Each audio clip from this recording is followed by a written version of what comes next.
fundamentals. Now, two questions come to our mind. One question is, how do teachers develop competencies necessary for successful instruction? And how or what knowledge, skills, and attitude do the teachers need to develop in order to become successful teacher? I think you will agree with me that successful instruction is the result of competent planning and delivery for effective instruction. So teachers have to arrange instructional events for students in such a way that effective learning is facilitated. And competent planning and delivery of instruction allow for efficient organization and presentation of content matter, and therefore it is very important. So this session is about planning and delivering instruction effectively in the classroom as far as theory subjects are concerned. And in this session, we will focus on, first of all, the why planning is needed, what is the concept of planning, and what are the principles of instructional planning, and determining what to teach and planning how to teach. And then we will focus on how to deliver instruction effectively. And every instruction, or you can say classroom topic, must contain three stages. One is the introduction, second is the development, and third is the consolidation phase, where the content is summarized and students are given some assignments. The delivery part also contain the explanation, how to demonstrate, how to ask question, or how to respond to students' questions, assigning task, motivation and reinforcement, and assessing student performance and providing them feedback. Now, first of all, why instructional planning?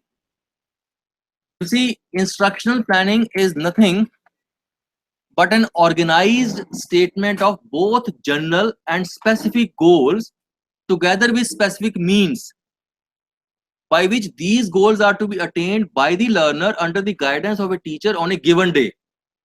So it means in the lesson plan, you will include the general objective, and I think you are already familiar with the writing of learning outcomes, that is general objective, using the verbs like know, understand, or appreciate, and writing the objectives at specific level using action verb, define, explain, describe, and so on.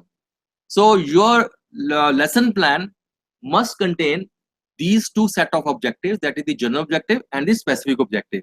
Then the specific means means what instruction method you will employ, which media you will use, and how you will ask a question, how you will assess student performance, by which these goals are to be attained by the learner under the guidance of a teacher on a given day. It means it's a sort of daily lesson planning, which involves defining objectives, determining the content matter, or determining the methods and procedure.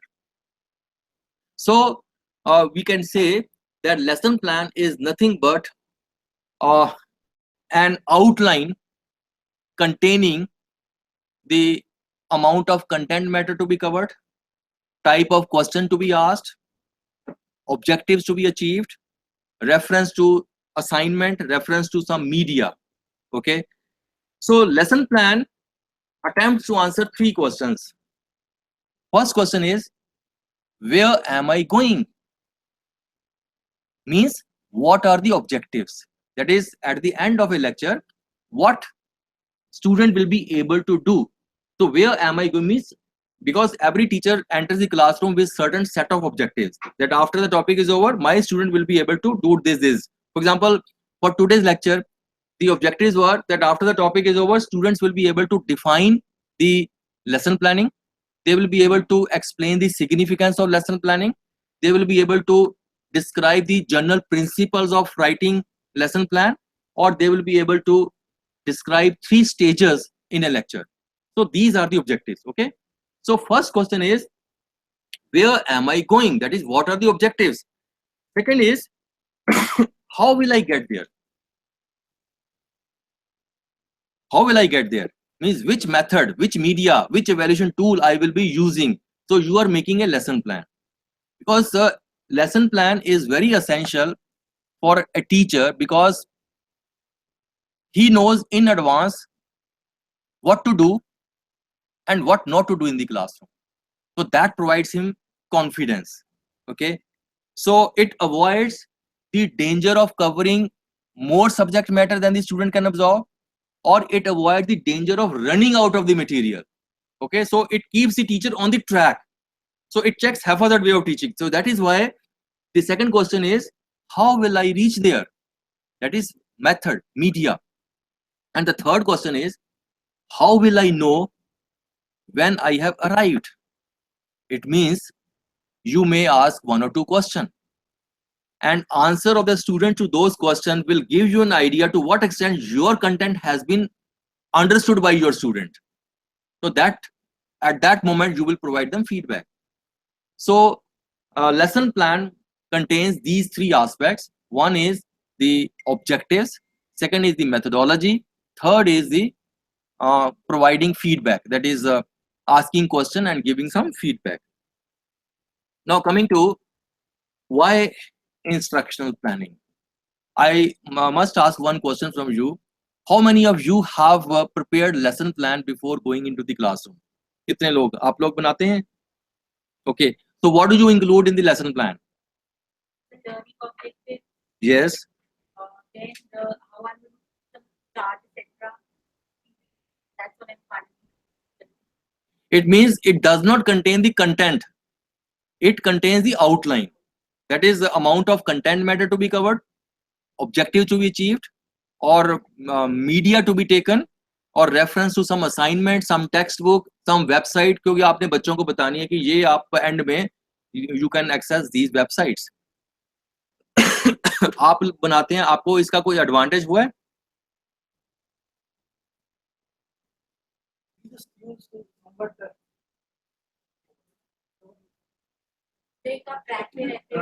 Track में रहते हो, आपको पता है कि आपने घंटे में खत्म करना है, बिल्कुल सही बात है. So it ensures presentation of content matter in a logical manner, in a systematic manner and effective way. Logical, that is you will move from simple to difficult. You will begin with concrete things first, and then you will move to the abstract knowledge. Okay, so you will move from known to unknown. So content is organized in a logical manner.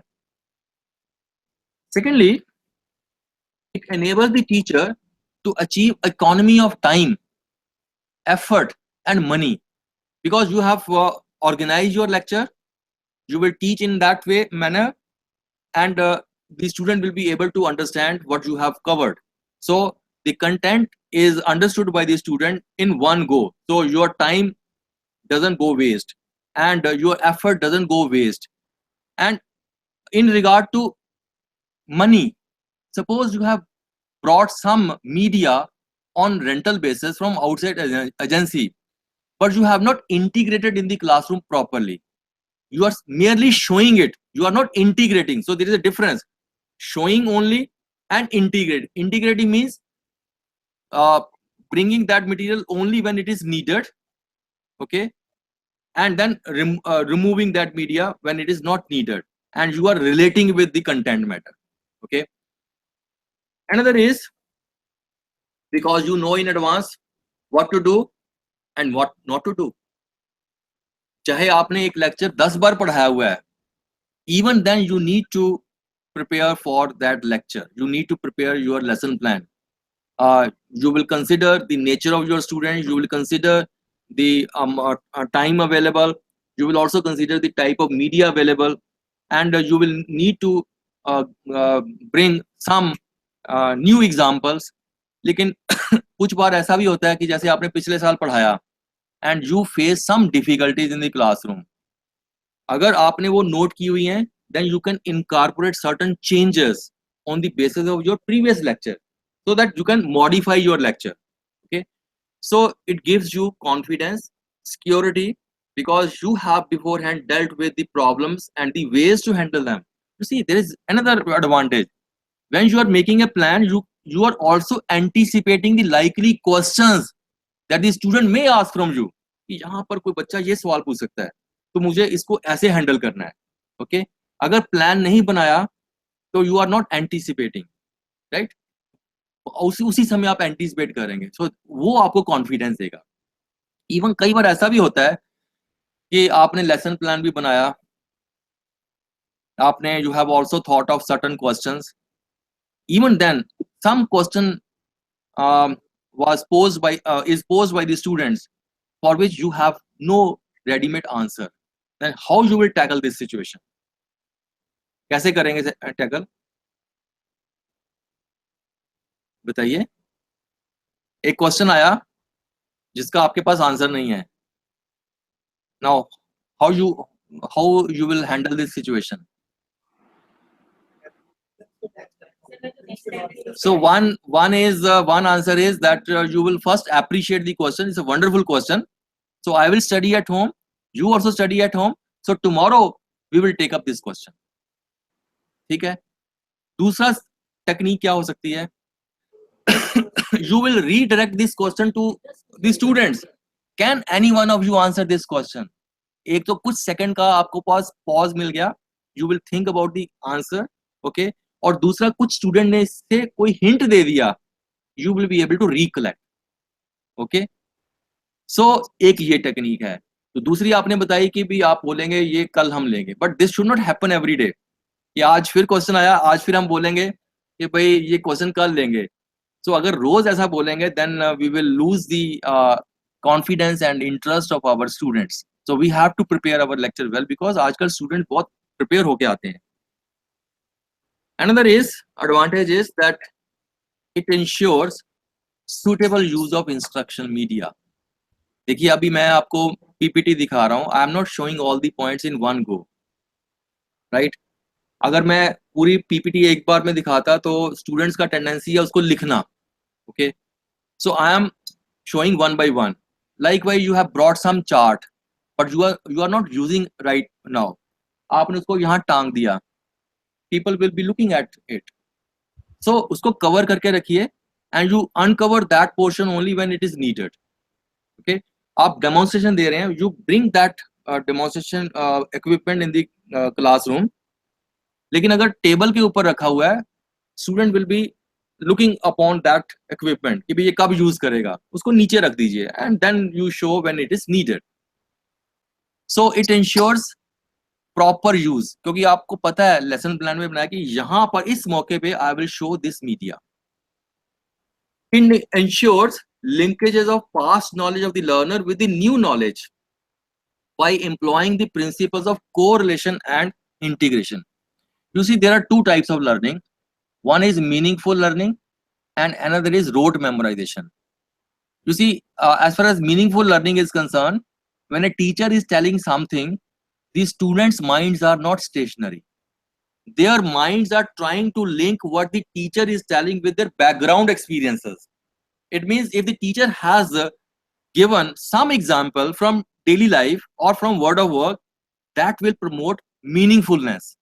Otherwise, it will lead to rote memorization. ठीक है ना? तो हमने examples के साथ, media के साथ इस कंटेंट को मीनिंगफुल बनाना है। Okay, it ensures the teacher to evaluate his work as the lesson proceeds and reveals his personality. You see, when I am teaching, I can read the faces of my students. Okay, कि किसको समझ आ रहा है, किसको नहीं समझ आ रहा, या मेरी टीचिंग में कोई फ्लॉ तो नहीं है, राइट? स्टूडेंट्स के जो फेसेस हैं, they are blank, so I need to make some changes in my lecture. Now, what are the components of instructional planning? First is your lecture plan will begin with instructional objective or learning outcome.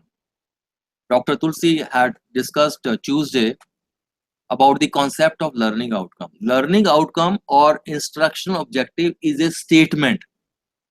It's not a question, which describes what the student will be able to do at the end of a unit of instruction. Okay, so you will specify. It means you will write two types of objective. One is general objective, which gives the students about the general intent of the topic. The topic is Ohm's law. Then the teacher will say, after the topic is over, my students will be able to understand Ohm's law.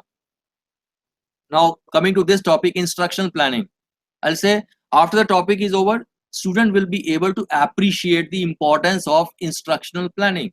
Broad. अब इसके अंदर specify करेंगे small objective, like they will be able to explain the concept of lesson planning, they will be able to describe the importance of lesson planning, they will be able to describe the components of lesson plan, or they will be able to prepare the draft of a lesson plan, and so on. Okay. So one is the instruction objective, and then you will select the content matter. So it means you will begin with objective, and from the objective you will come to know how much content you require to achieve those objectives, and then you are required to carry out the task analysis. I have already taken this concept on very first day. So task analysis is a process of I would say breaking down the complexity of an activity into easier steps, and these steps are then presented to student one by one. Okay, so that is task analysis until it becomes self-explanatory. So carry out task analysis. Then another decision the teacher has to make about the selection of appropriate instructional method. Now what is instruction method? Instruction method is a link between teaching input and learning outcomes, mainly in terms of realizing learning outcomes. And a number of methods have been devised from time to time to make teaching learning very effective. Some methods are useful only in large group, some methods are useful only in small group, some methods provide individualized instruction. For example, lecture is a method which can be employed in a large group, it can be given to a small group, it can be given to one student also. Demonstration is also given to large group, small group, and individual. But there are some methods like seminar method, group discussion. These cannot be used in a large group. These you will use only in small group containing say 10 to 15 students. Brainstorming, tutorials, etc.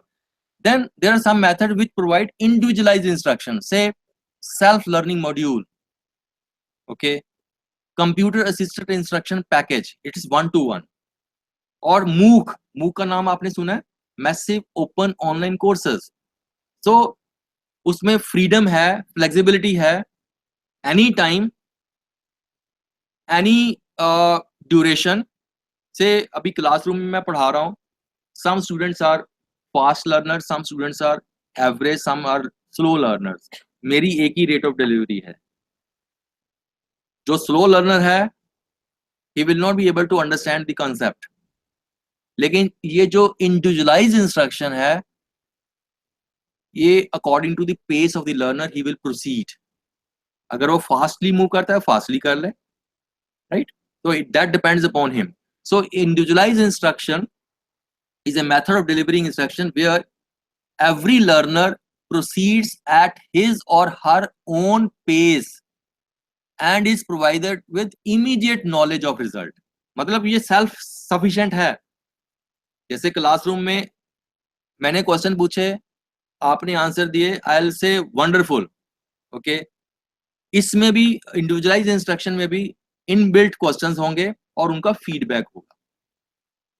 Then another decision the teacher has to take about is the selection or the development of instructional media for conveying the content.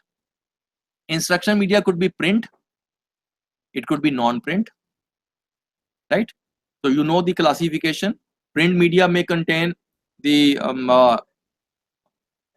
notes हो सकते हैं, charts हो गया, pictures हो गए, diagrams हो गया, and non-print में ये आपका PPT आ गया, okay, video program आ गया, and so on.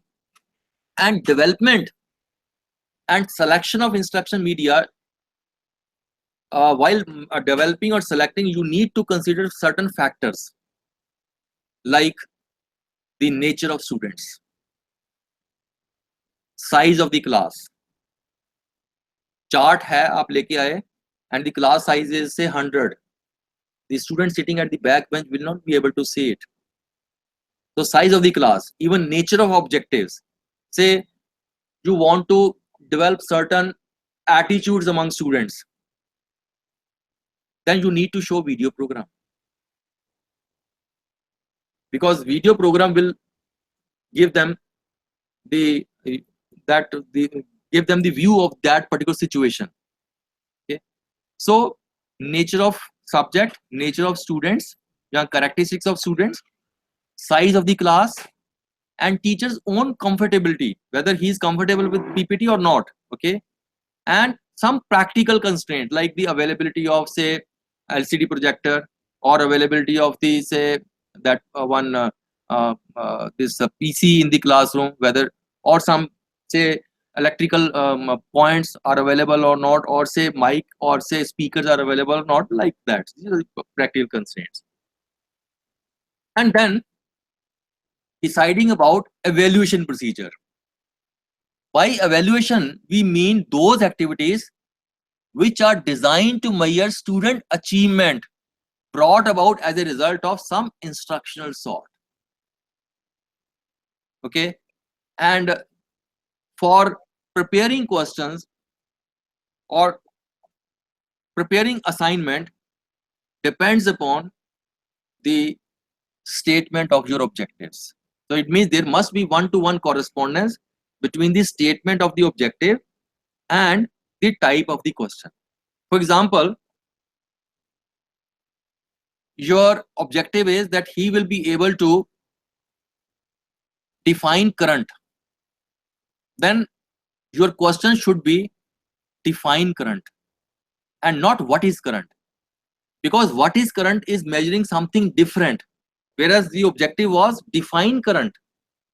Okay, so it means while considering evaluation, you need to think about the validity and reliability of the items.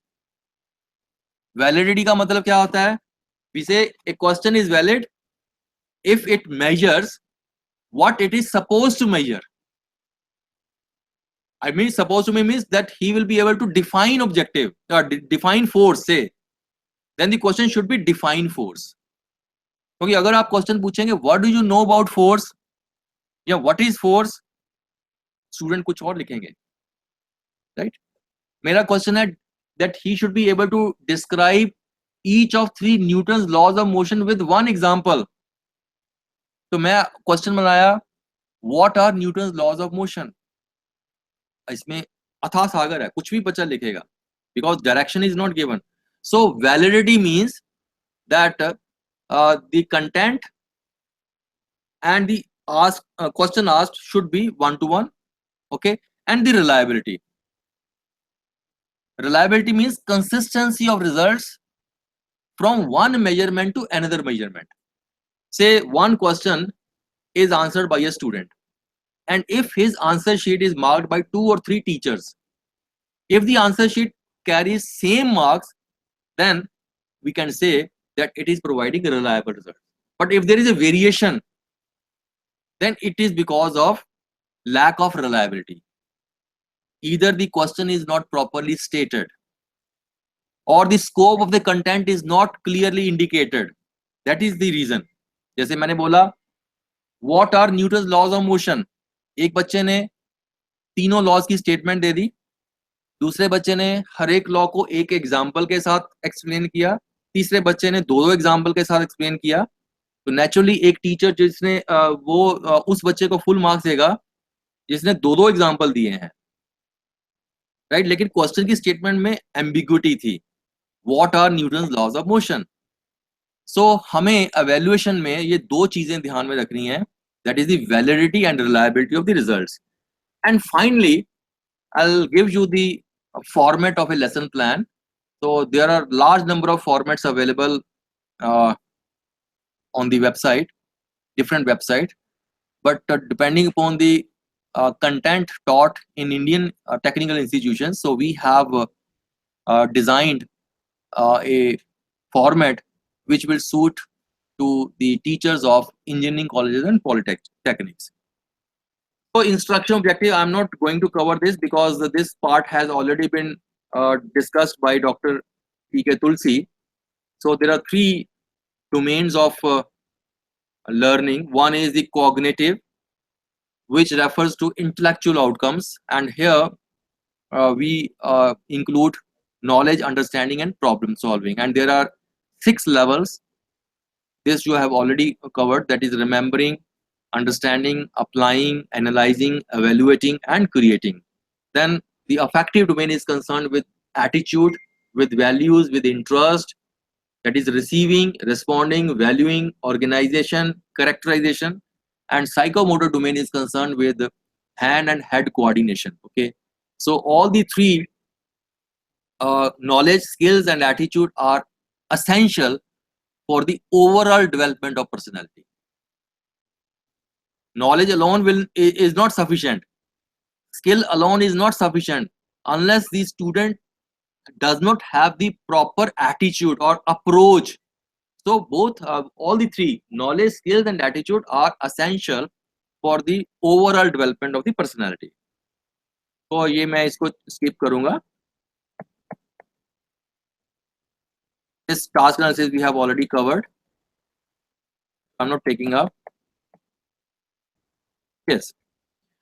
Now let us have a look at the general principles of instructional planning.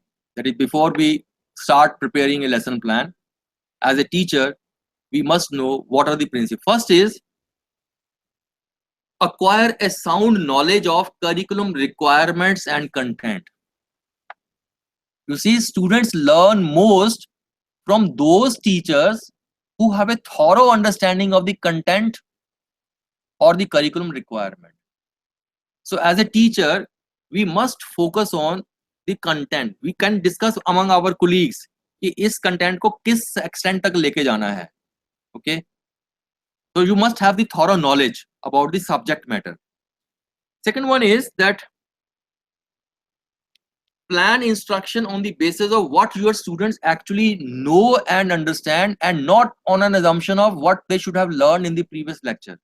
You see, students are disadvantaged by those teachers who presume that they have complete understanding of the content of the previous lecture. बहुत बार हम topic को जो है पढ़ाने से पहले assume करते हैं कि बच्चे को ये आता होना चाहिए, अज्यूम कर दिया घर बैठ के, but that we should test before coming to the topic. Okay, let me take one example. Yes, what are the constituents of air? Yes, can you tell me what are the constituents of air? Good. Carbon dioxide, oxygen, nitrogen. Correct. Which gas do we inhale? Wonderful. And which gas do we exhale? Correct. And which gas is available in soda water bottle? CO2. And which gas is used to extinguish fire? CO2. CO2. So friends, CO2 has got number of applications. How this gas can be prepared? Now this is a topic for them to learn. Then you will say that CO2 can be prepared by treating calcium carbonate with hydrochloric acid. So today in this session we will learn preparation of carbon dioxide gas. तो मैंने assume किया था कि मेरे students को general awareness है about the constituents of air and the applications of some of the air gases. Okay, वहां से मैं topic को, यानी I have started the topic with what they already know and slowly move to what they do not know. मैंने आपको principal बताया था ना, that you need to proceed from known to unknown, because known things are easily acceptable by the students as compared to unknown things which are not known to them. So plan instruction on the basis of what your students actually know and understand. You will begin with what they already know. Very important, and you know the significance of writing learning outcome. So always prepare specific objectives for each lesson, for each topic. There will be one broad objective, that is general objective, and there are short-term objective, that is a specific objective. Then Select instructional strategies that are appropriate for the topic to be taught and aptitude for the learners. So a proper match between the objective, the strategy, and the characteristics of learners will facilitate optimal learning. And you need to plan for alternatives also. आप बताएंगे alternatives क्या होते हैं? Why alternatives are needed? Yes? अगर एक नहीं चला सके तो दूसरा, शाबाश. जैसे कि PPT नहीं चलेगी तो आप क्या करोगे? Wonderful. Monica ji has said very rightly कि you have brought one PPT in a pen drive. आप उसको open किया तो सारी shortcut बन गए. Open up नहीं हो रही. Then you need to have this type of printout with you. या आपके पास ये CD होना चाहिए. So you must have some alternatives with you. एकदम बिजली चली गई. Chalkboard is always available in the classroom. Then you can say, okay, no problem. I can develop my lecture on the chalkboard. Let us learn. Because chalkboard is every time easily available in every classroom. So, because if you have not thought of the alternative, then your confidence level will go down. Then another is plan a beginning, a middle, and a conclusion for all lessons. Beginning means review of prerequisites and overview of your lecture. दोनों चीजें देनी है. Beginning is very important. It is just like warm-up phase of your lecture. The purpose is to introduce your students about the objectives. The idea is to create their interest. The idea is to arouse their curiosity. The idea is to explain them the rationale of learning something. Because when a teacher enters the classroom, students want to know why they are sitting in the classroom. So the why part must be communicated in the beginning. That is, you will not begin with this kind of sentence. Okay, today my topic is this. Today I am going to talk to you about this thing. And today I will discuss. मैं आपसे पूछता हूँ आज के context में मोनिका जी, क्या कोई teacher किसी को टीच कर सकता है? नहीं कर सकता, क्योंकि सबके पास स्मार्टफोन है. मैंने कुछ बोला नहीं है. यू विल से सर इसमें ये चीज है. It means I am also learning. Okay, मैंने अभी पीछे एक एग्जांपल लिया था CO2 का. तो मैंने क्या कहा था? That today in this session we will learn preparation of carbon dioxide gas. Never say I will teach. पहली तो बात ये है, because I am also learning, because you are also adding, you are contributing. Okay, I am learning. Then you go to board and write on the middle of the chalkboard preparation of carbon dioxide gas, and on the left hand side, extreme left hand side, you write the objectives in the form of small bullets, like say the ingredients required, in equipment needed, okay, precautions to be observed, procedure for preparation, physical property, chemical properties. So beginning जो है, it must contains two things. One is review of prerequisites and overview of your lecture. देखो बहुत कम teacher हैं जो topic board पे लिखते हैं. Hardly कोई एक आधा टीचर होगा जो लेफ्ट हैंड साइड में कंटेंट भी लिखता होगा कि ये कवर करेंगे, बिकॉज दैट चेक्स हैफाजत वे ऑफ टीचिंग. अगर आपने बुलेट्स फॉर्म में लेफ्ट हैंड साइड में लिखे हैं, एंड थ्रू आउट लेक्चर उनको लिखा रहने दीजिए, and from there itself you can summarize your lecture at the end. Okay, so plan a beginning, a middle will contain giving presentation, showing PPT, asking question, answering students questions, and so on, writing on the chalkboard. Then a conclusion is also necessary. At this moment you will summarize whatever you have covered in say 5 to 7 minutes, and it is followed by asking few questions about the entire chapter, and finally you will give them a list of assignments. Okay, so you can divide or distribute, I would say, the 40 minutes or 50 minutes time of lecture into 3 components. First, 4 to 6 minutes are for introduction, last 4 to 6 minutes are for the some conclusion, and the middle, that is a development of the lecture, you can have 30 to 40 minutes. Then plan interesting and challenging learning experiences. हाँ जी, हाँ जी, हाँ जी, please ask question if you have any query. Hello sir. Hello sir. हाँ जी sir एक silly question. Sir मैंने क्या देखा है, 11th 12th engineering, MTech, IITians, एनआईटीएंस, जितनी फैकल्टी है मोस्टली फैकल्टी विदाउट बुक या सिंपल ऐसे डायरेक्ट पढ़ाने आते हैं। तो वो क्या ये ट्रेड है या फिर वो अपने आप को शो ऑफ करते हैं कि all knowledge are memorize in mind, या फिर all contents are cover in mind? तो ये एक फ्लो, एक फोबिया है, या फिर इससे जस्ट दिखावा, या फिर नहीं कि हम बुक लेके भी आ सकते हैं क्लास देखिए, के? ऐसा है, बुक के बिना आप आ सकते, बुक को क्यों लेके आओगे? आप एक लेक्चर प्लान लेके आइए ना क्लासरूम में।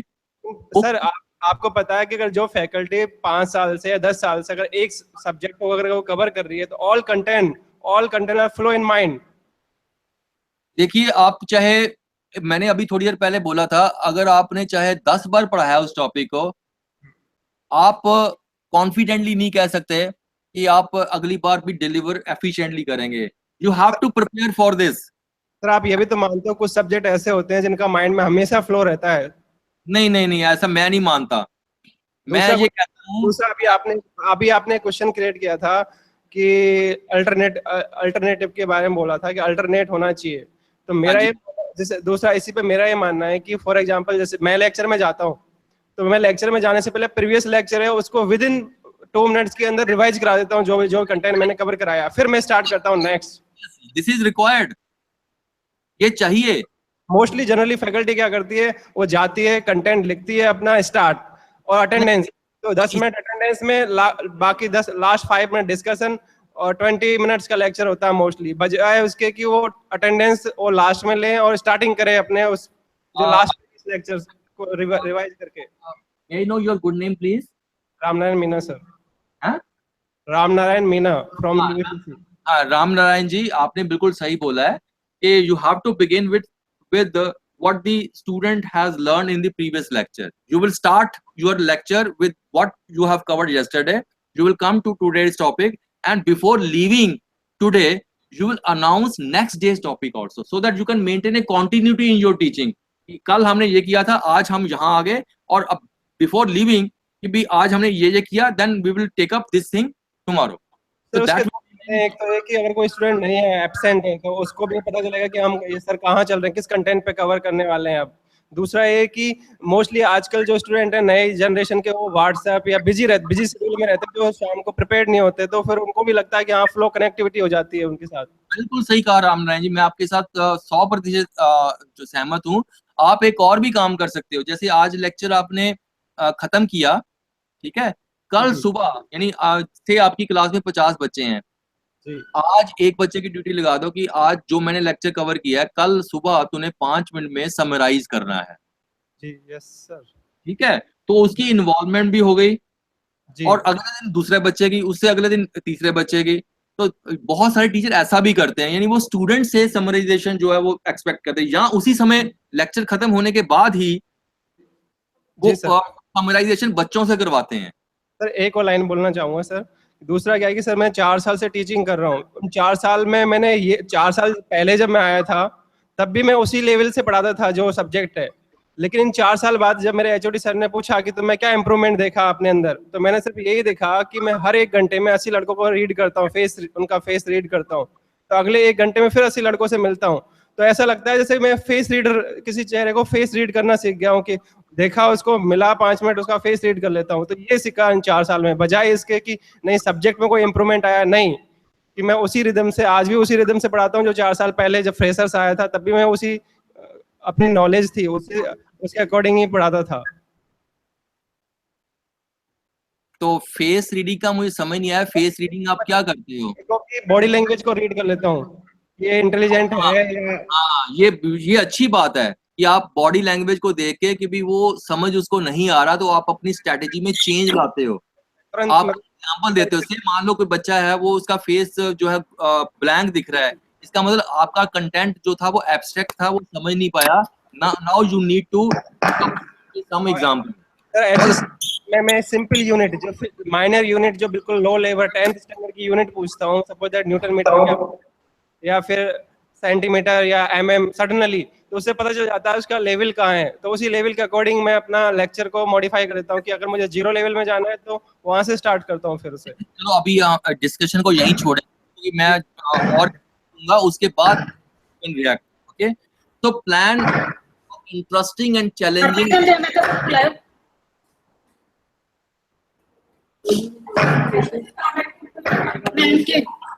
Or can we take all the questions at the end? So let me finish first. So now the next principle is plan for interesting and challenging learning experiences. Students, they will attend to teacher only when they find classroom lecture very much interesting, and some examples from word of work or daily life areas are taken into consideration. Plan for meaningful learning. I have already explained the concept, that is relating with the meaningfulness. Another principle is plan assignments that contain both easy and difficult material, because in the classroom there are below average students, there are average students, there are gifted students. So you can always ask a small or simpler question to a below average student. The idea is to first boost his morale. Okay, once he is able to answer a simple question, next time he will be able to uh, answer the difficult question to some extent. Okay, then organize a regular assessment schedule. That is before the start of the topic, you will test for the prerequisites. Then you cover one aspect of the topic, ask one or two questions. Then go to the second component of your lecture, ask one or two questions. And before leaving the classroom, you ask question pertaining to the entire chapter. So organize a regular assessment schedule. And another is that be prepared to adapt plans that do not achieve stated objectives. For example, there is some question for which you have no answer, or PPT has not opened up, or say there is no electricity, or say आपने demonstration का equipment लेके आए हैं, say you are preparing carbon dioxide gas but the gas is not coming out. Okay, you can pose problem before the student why we are not getting the particular thing. Okay, now we'll move to events of instruction. Very important. Events of instructions are designed to make the student proceed from what he already knows to what he doesn't know. So number of events have been designed to make teaching learning very effective. So now let us see, there are 9 events of instruction, and we will see which event can come at which time. Okay, now the first is gaining attention. Very important. I think you will agree with me that it should be throughout the lecture. Gaining attention, the purpose is to alert the student to the reception of the stimulus, and attention in general can be gained by rapid introduction of stimulus change. So let me give you few tips. Okay, few tips to gaining attention. First is that generally teachers stand stationary at the lecture stand. Okay, there is no movement. You are looking at me at some angle, you are looking at me at some angle. Since there is no change in my posture, naturally there will be no change in your posture. You will tolerate me for some time, after that you will experience fatigue. So instead of standing stationary, bring purposeful movement. Say you are teaching and now you are coming to this section of the class. Slowly you can, by speaking, you can go to this section of the class. Okay. Now when I come closer to you, you become alert. हाँ? मैं आंख चुरा के आपकी copy देख सकता हूँ कि कहीं फूल पत्ते या मेरी फोटो तो नहीं बन रही। जनरली स्टूडेंट ऐसे ही करते हैं। तो ब्रिंग पर्पसफुल, मैंने बोला पर्पसफुल, नॉट लाइक दिस कि आप लगातार बोल रहे हैं और ऐसे ऐसे चल रहे हैं। This is not. So one is purposeful movements. So don't stand stationary at the lecture stand. Now majority of teachers they stand like this, दोनों हाथ पॉकेट्स में, like this, जहाँ ऐसे खड़े हैं, right, लेक्चर स्टैंड के ऊपर, मैं ऐसे खड़ा हूँ, I say in front of my house there is a big house. अब इसी सेंटेंस को मैं दोबारा बोलता हूँ, I say in front of my house there is a big house. अब ये क्या हुआ? Gestures, meaningful gestures. So second is meaning, you supplement with your gestures. Rainbow is like this, okay? तो आपके हाथ खुले होने चाहिए, पॉकेट में नहीं होने चाहिए. कुछ टीचर मैंने ऐसे भी देखे हैं, they will pick up a piece of chalk and break it into 2-3 pieces. They start like this. ना साथ में बोल रहे हैं, they are now playing with the chalk. So second is meaningful gesture. Third one is change in voice. Change the tone and pitch of your voice. There should be variation. You say these are due to laws of inertia. जहां पर आपने emphasis देना है उस word को loudly बोलेंगे, तो उससे क्या होगा, जो भी सो रहा है एकदम से जागेगा, isn't it? So मैंने बोला these are due to laws of inertia, तो मैंने due to और laws of inertia में pause भी दिया, right?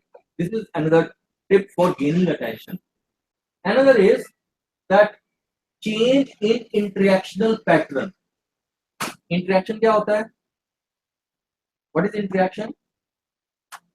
Two way. It is two way. तो अगर लगातार मैं ही बोलता चला जाऊं and I don't involve you, you will indulge yourself in daydreaming. ठीक है? Now what should I do? I need to insert 1 or 2 questions, or I can invite 1 or 2 questions. Now they will participate. Okay? So change in interactional pattern. Another is oral visual. Oral visual. What is oral? A-U-R-A-R. Oral means something which involves sense of hearing, and visual is something which involves sense of sight. तो मैंने बोला oral visual switching. आप लगातार बोल रहे हैं, students sense of hearing is involved. When you go to board and write something, now they are looking, seeing to it. आपने PPT दिखाया, आपने कोई वीडियो दिखाया, so make use of different sense organs of the students. तो जितने sense organs involve होंगे, 5 sense organs हैं, उतनी लर्निंग बेटर होगी. Okay. Another is that maintaining an eye contact with each and every student sitting in the class. अगर मैं पढ़ाते पढ़ाते अपने फेवरेट स्टूडेंट जो फर्स्ट रो में बैठे हुए उन्हीं को अपना आई कांटेक्ट देता हूं, कॉर्नर वाले स्टूडेंट को मैं इग्नोर करता हूं, थोड़ी देर तक मुझे टॉलरेट करेंगे, उसके बाद वो मैसेज पास ऑन वगैरह वगैरह जो भी है. So always maintain an eye contact with each and every student sitting in the classroom, but only for a shorter period of time. गड़बड़ मत कर देना, क्योंकि आप को एजुकेशन सिस्टम में पढ़ा रहे हैं, तो इससे गड़बड़ हो सकती है, क्योंकि एक ही कुछ सेकंड से ज्यादा अगर किसी को देखोगे, that will be embarrassing for both the party. So the this one is gaining attention. I think it should be throughout the lecture, right? This is the event of instruction. इससे student classroom में active रहेंगे. Second one is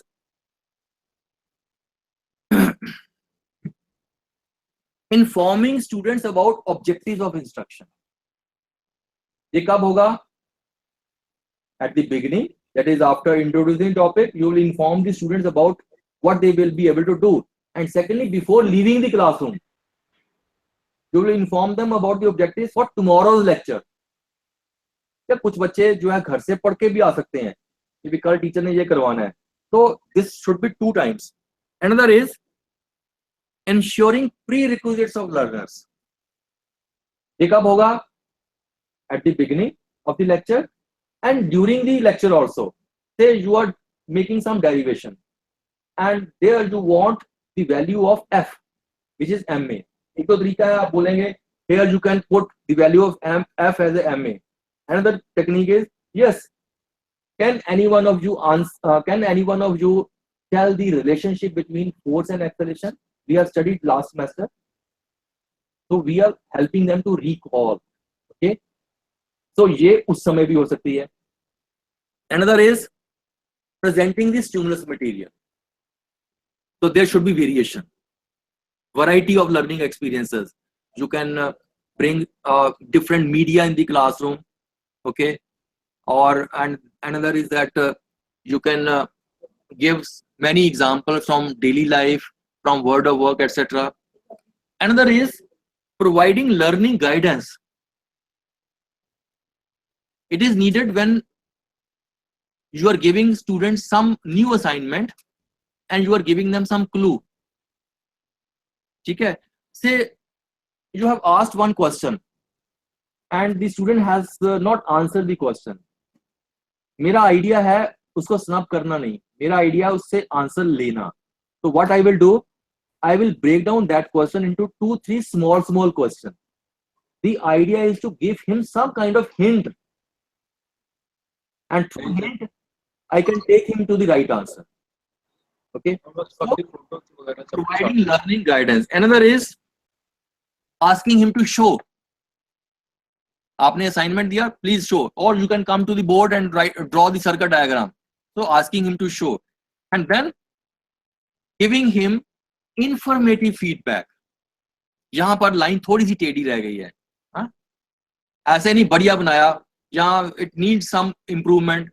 वो need some improvement में बताओ तो सही कहाँ gap है. वो आपने informative मैंने बोला, provide informative feedback, and then assessing student performance. That is at the end, and enhancing retention and transfer. ये कैसे होगा? That is, आपने स्कूलों का concept देखा हुआ है, that in school every teacher gives homework or assignment. The purpose of giving assignment is to enable the student transfer whatever he has learned in the classroom in another situation. If he is able to transfer what he has learned in the classroom in a new situation, that will help him retain the knowledge for a longer period of time. So that is why it is enhancing retention and transfer. Now we'll move to the format of a lesson plan. So the plan, at the top, you will write the topic, name of the teacher, the subject, the class, the place, and the date. Okay. So this is the preliminary information which is written on the top of the lecture plan. Then comes the instruction objectives. One is the general objective. Write the general objective of the lesson, which may be one or more, with verb understand, know, appreciate, and so on. And second one is the specific objective. For each general objective, you can have 3, 4 or more specific objectives, beginning with action verbs. And there is another set of objective, that is readiness objective. We want to know ready. We want to know whether the student is ready to receive new instruction. Here, whatever you have assumed that students might be familiar with this, you will write in the form of readiness objective. For example, topic hai inertia, and we have assumed that they are already familiar with the concept of rest, concept of motion, and concept of force. So you can write these assumptions in the form of readiness objectives. You will say the student can define rest, he can give examples of bodies in motion, he can define, he can. जो ये objective थे हमने लिखे थे, after the topic is over student will be able to do, वो at the end है. Readiness का मतलब क्या है? Whether the student is ready to receive new instruction, उसके लिए हमने टेस्टिंग करनी है. That thing you will write in the objective form. And ये 5 कॉलम का फॉर्मेट है.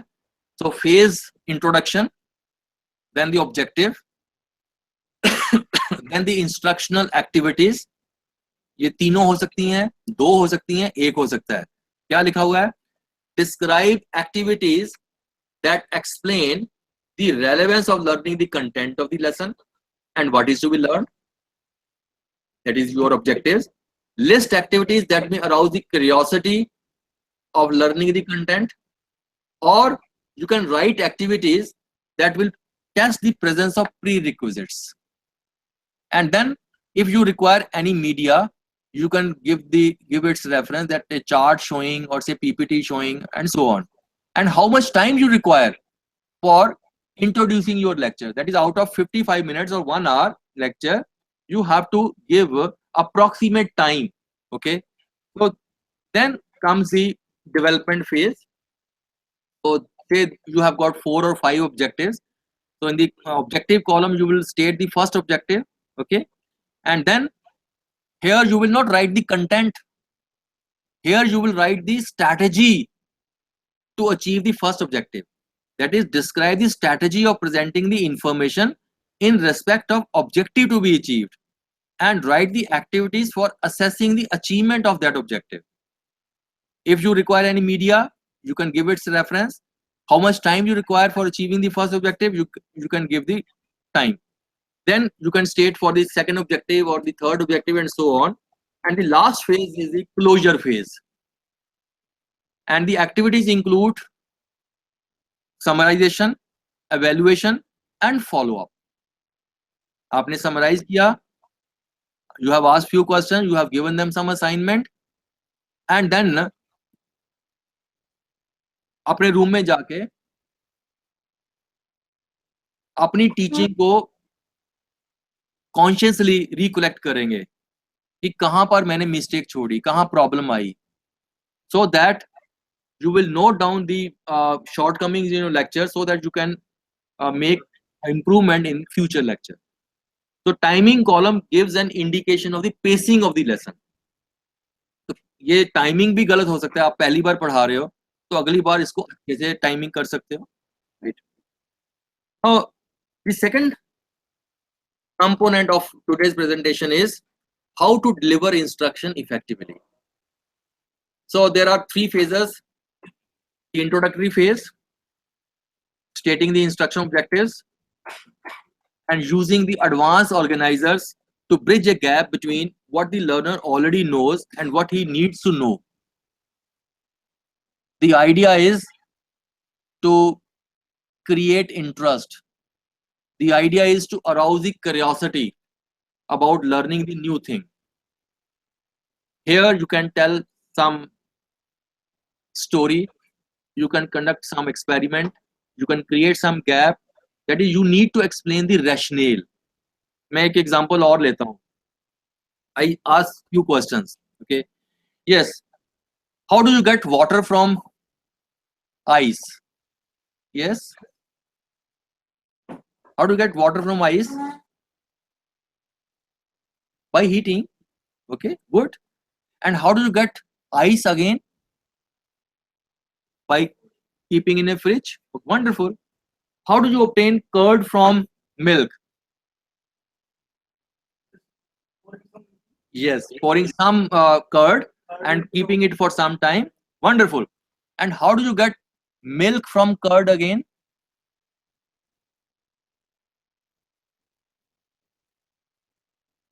नहीं बनता. So friends, पानी का बर्फ तो बनना और बर्फ का फिर से पानी बन जाना, लेकिन दूध का दही तो बनना, दही से दोबारा दूध ना बनना, ऐसा क्यों होता है? Now you see, आपका curiosity level बढ़ गया. You want to know why? Then you say that these are due to physical and chemical changes taking place in the water. So today in this session we will learn the concept of physical and chemical changes. Then you go to board and write on the left hand side the concept of physical change, concept of chemical change and the examples or the characteristics. So this is how you will introduce the topic, right? तो अभी 11 बजे के बाद यानी after the tea break आपने एक तो lesson plan बनाना है, जो भी टॉपिक लेंगे, और 5 मिनट में आपने सिर्फ टॉपिक को इंट्रोड्यूस करना है without telling the name of the topic, title of the topic first. मैंने अभी कुछ एग्जांपल आपको दिए हैं. एक मैंने गैसेस का दिया, दूसरा मैंने ये जो है आपको दिया फिजिकल चेंज, केमिकल चेंज का. इवन मैंने जो इस टॉपिक को भी शुरू किया था, I never started with that my topic is instructional planning. मैंने एक आपको एक इंट्रोडक्शन दिया था जिसमें एक गैप क्रिएट किया था, and that gap is that appreciating the importance of preparing a lesson plan. So introductory phase. Second is the development phase. Here, explanation. You need to know how the content is explained. So a comprehensive exposition that encourages the students' understanding of the subject matter. And second is the demonstration. So explanation and demonstration, they will go side by side. Then questioning. Another very important tactic during the development phase is questioning. Questioning facilitate communication. Questioning focus attention of the student to some particular aspects of the topic, and you can also evaluate students' understanding of knowledge and knowledge and understanding of the subject matter. Questioning also stimulate thinking. तो जब आप question पूछते हो, the student will be able to think. You can also control the social behavior of the student. जैसे मान लीजिए कोई student indiscipline create करता है, you can ask one, yes can you tell me, यानी purpose is to draw his attention. Okay, so to control the undesirable behavior of the student, you can ask one or two questions. Another is that question is what questions to ask. One is that these should be relevant to the instructional objectives of your lecture, or you can ask different levels of question. Small simple question you can ask to a average student, difficult question you can ask to a gifted student. And while asking question, the vocabulary should be simple. The idea is not to impress upon the student with the use of bombastic language. The idea is to elicit some information. For that you can ask question in simple language which the student can understand. Even while teaching also, you need to use the language in which your student can understand. Our purpose is not to impress upon them कि मेरे को बहुत English आती है and I am using very hi-fi words. My purpose is to make the message simplified, clear. Okay, so familiar words. Then how to ask question? One is that one question at a time. Okay. Secondly, you will address the question to all, let them raise their hands, and then you can call a particular person to answer the question. And question जो है वो starting ऐसे होना चाहिए, simple question पूछते पूछते difficulty level बढ़ाते जाएं. Even question paper में भी एक टेक्निक होती है कि अगर पहला यानी एग्जामिनेशन का क्वेश्चन पेपर आता है, पहला ही क्वेश्चन बहुत डिफिकल्ट हो तो स्टूडेंट का आधा मोरल तो खत्म हो जाता है. तो आपके जो क्वेश्चन की ऑर्गेनाइजेशन है, यानी उसकी जो पेपर में सेटिंग में करनी है, वो simple to difficult, and distribute to all and give them some time for thinking about the answer. And then how to respond to student answers. Yes Monica ji, you have said very rightly, this is the right way. किसी ने answer दिया और आपने appreciate नहीं किया तो student की thinking क्या होगी कि इतने डिफिकल्ट क्वेश्चन का मैंने आंसर दिया, टीचर इतना खड़ूस है कि शाबाशी भी नहीं कह सकता. अभी मैंने क्या किया, I said Monica ji you have said very rightly. ये मैंने आपको बताया था, Monica ji means you are asking a person by his or her name. Okay, that provides motivation. So अगर मैं बोलता हूँ ये 77 रोल नंबर, तुम बताओ क्या आंसर है, 77 का कोई सिग्निफिकेंस नहीं है. Because a person's name is to him or her the most important and most sweetest sound. Recognition मिलता है कि सबको पता है कि हाँ मोनिका जी ने आंसर दिया तो teacher has appreciated. So how to respond to students answer. और कई बार क्या होता है, some student has given the answer but it is not in proper shape. Means proper shape means proper language नहीं है. Even then you can appreciate, wonderful, you have said very rightly that के बाद आप proper language में अपने आप दे दीजिए. ठीक है, वो नहीं बता पाया ठीक से, लेकिन उसका जो मीनिंग है वो क्लियर हो रहा है. You appreciate. Wonderful. Then assigning tasks which should be meaningful, which should be related to instruction objective.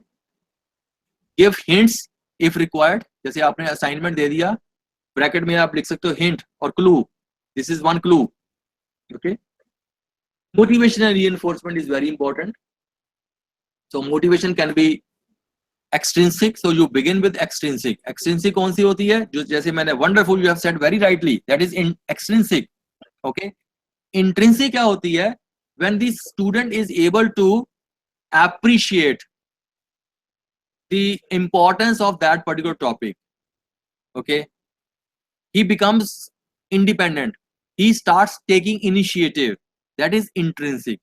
Initially, you can motivate him with some external reinforcer, but slowly, you can withdraw the frequency of external motivator and let him motivate intrinsically. Okay. So, techniques of motivating students, there are a number of techniques. One technique could be that when you enter the classroom, smile at them,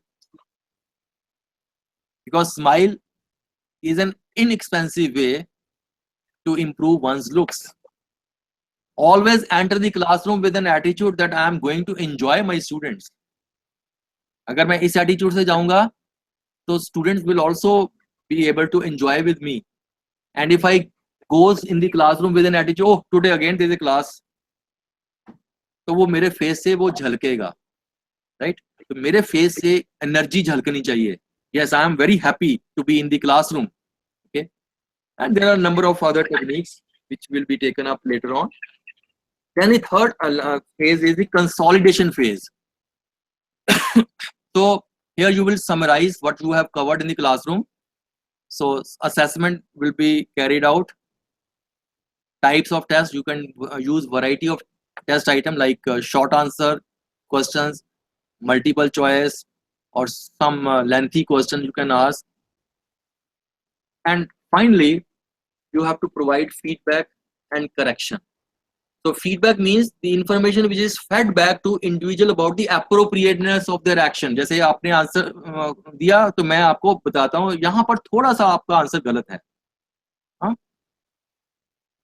That is giving feedback, informative feedback. और ये जो feedback है that has to be given immediately.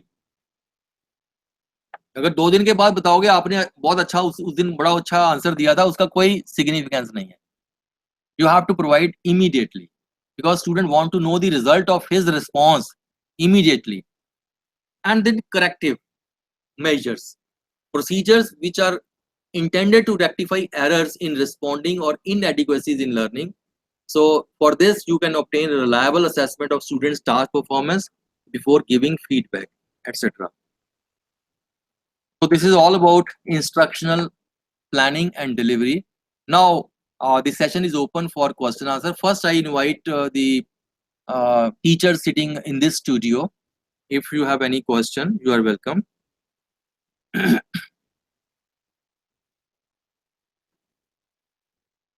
Yes. हाँ जी please.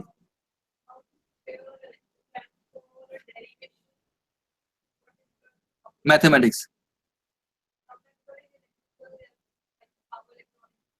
You need not write the derivation in the lesson plan. You have to write only strategy of presenting.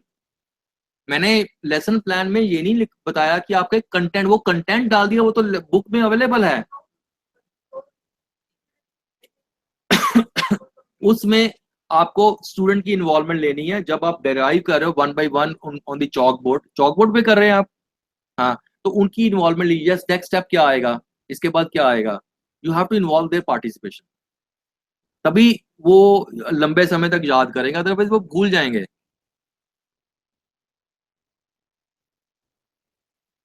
Lesson plan we have to just want to have these 5 classifications that we have just on us. Objective instruction, active instructional activity, media and time. this is the format of lesson. हाँ जी, हाँ जी. You have to specify all the 3 steps, sir. Phase intro, phase development. Yes, zero phases: introduction, development, and consolidation. Introduction means how you will introduce the topic. Development means there are 4 or 5 objectives, how you will move one by one. And consolidation means summarization and evaluation and giving assignment. Yes. Any other question? So, participants at various centers, if you have any query, you are welcome.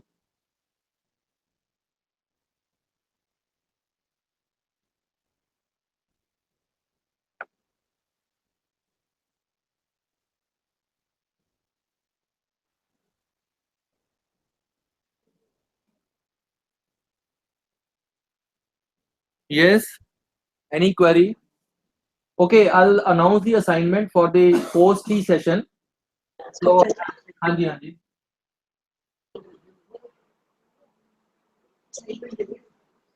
So, Good morning, sir. Good morning, ma'am. Sir, I'm speaking from Rajbara University. Sir, sir, just as you told, prepared fully before entering the class.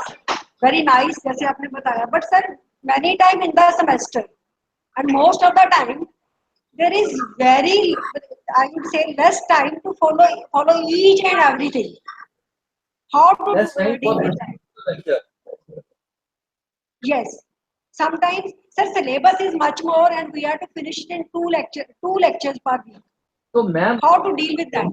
ऐसा है ना, आपको फिर बनाना ही पड़ेगा. आपने 2 lecture को एक में डिलीवर करना. Why it is needed? आप पहले क्या करेंगे, फिर क्या करेंगे, फिर क्या करेंगे? अगर वो प्लान ही बनाएंगे तो फिर आप कैसे कंप्लीट होगा?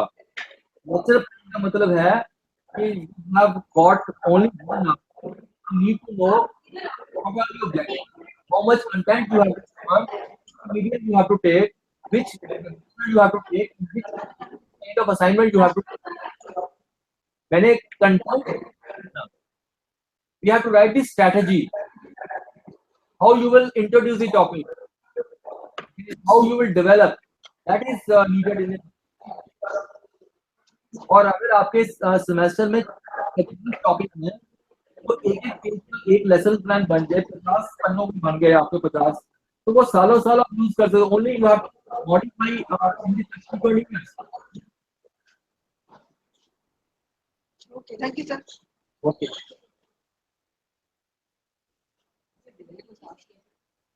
So okay, I'm going to give you one assignment. The task is that you will select a topic from your area of specialization and prepare 1-page draft in lesson plan, and then you will give the introduction. That is how you will introduce the topic. जैसे मैंने आपको दिए कुछ example दिए हैं. So you will begin, you will introduce the topic and then you will announce the objective. Okay.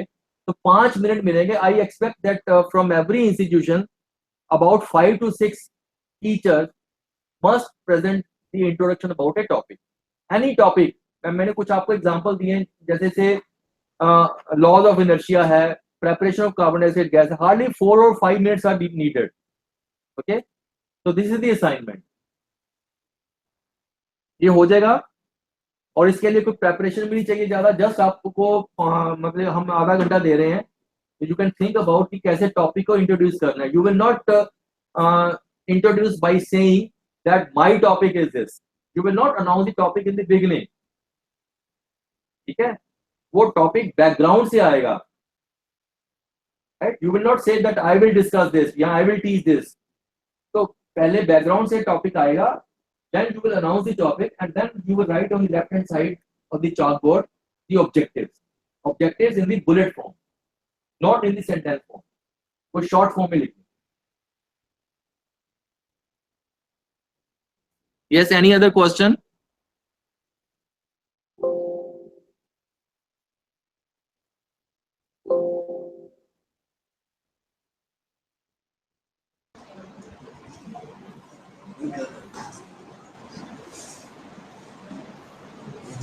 Good morning, sir. Good morning. Good morning. Sir, please furnish some questions examples for identifying IQ level of the students. Question. I do not understand the question. Please furnish some examples questions for identifying IQ levels of the students. For high IQ level of student. Yes. You see, Dr. Tulsi discussed about various levels of knowledge. The lowest level is the remembering. Here you will ask question like define, name, etc. Then next to remembering is the understanding. Here you can ask question like explain the procedure or explain the you can say describe some procedure, explanation part. Then higher ability level is the application, where you can ask for any derivation. Okay, higher than this is the analysis part. So you can ask about the component, composition, reason. Okay, then the higher level is the evaluation part, where you can ask them that there are four situations, which situation is applicable in this case and explain why. Okay, and the final is the creation, that is the developing something new. So analysis, evaluation and question pertaining to creation can be asked from gifted students.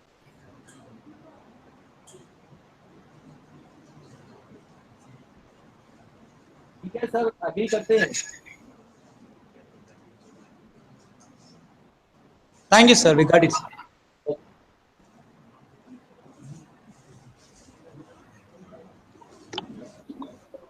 Hello, good morning, sir.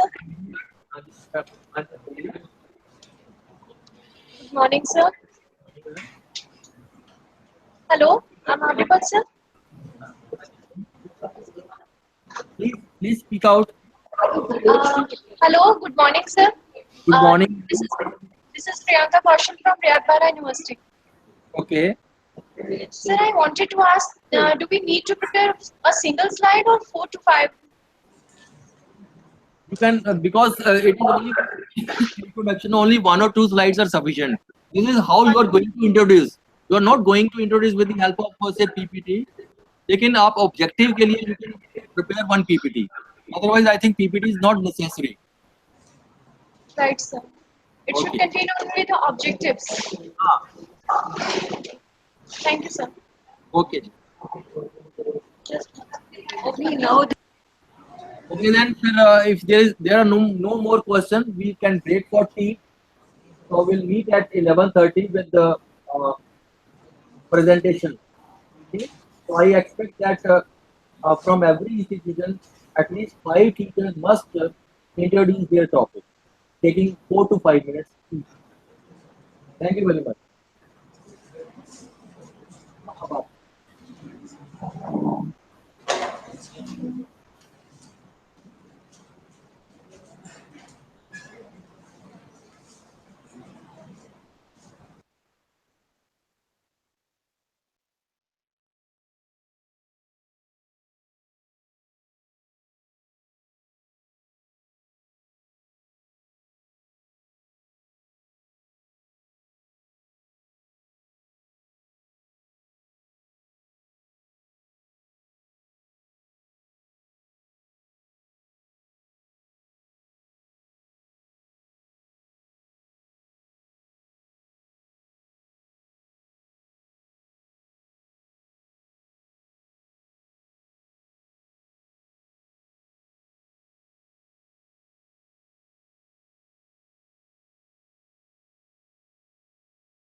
So good afternoon all the centers connected with us. I hope you all are working on the task that is assigned to you by Dr. Sunil Dutt sir. After we have made all the presentation on the task that is given to you, we will start our validation session at 1. So if there is any invited guest at your center, please make sure that validation function will be start at 1. So thank you very much all.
So I hope all the centers are ready with their presentations. Am I audible to all the centers connected with us? CT group of institution.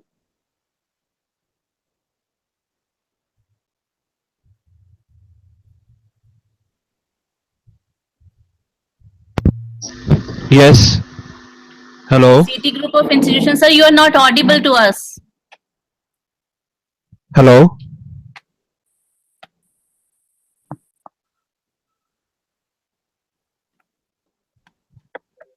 Hello. Yes, sir.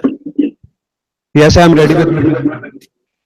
So I request all the centers to kindly have a look on the presentation that is going to given by CT group of institution, and I requested you all to kindly have the observation regarding the presentation that is given by CT group of institution.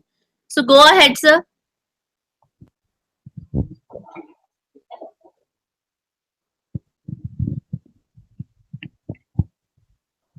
तो आज हम ऐसा topic discuss करने जा रहे हैं जिसकी May I know your good name, please?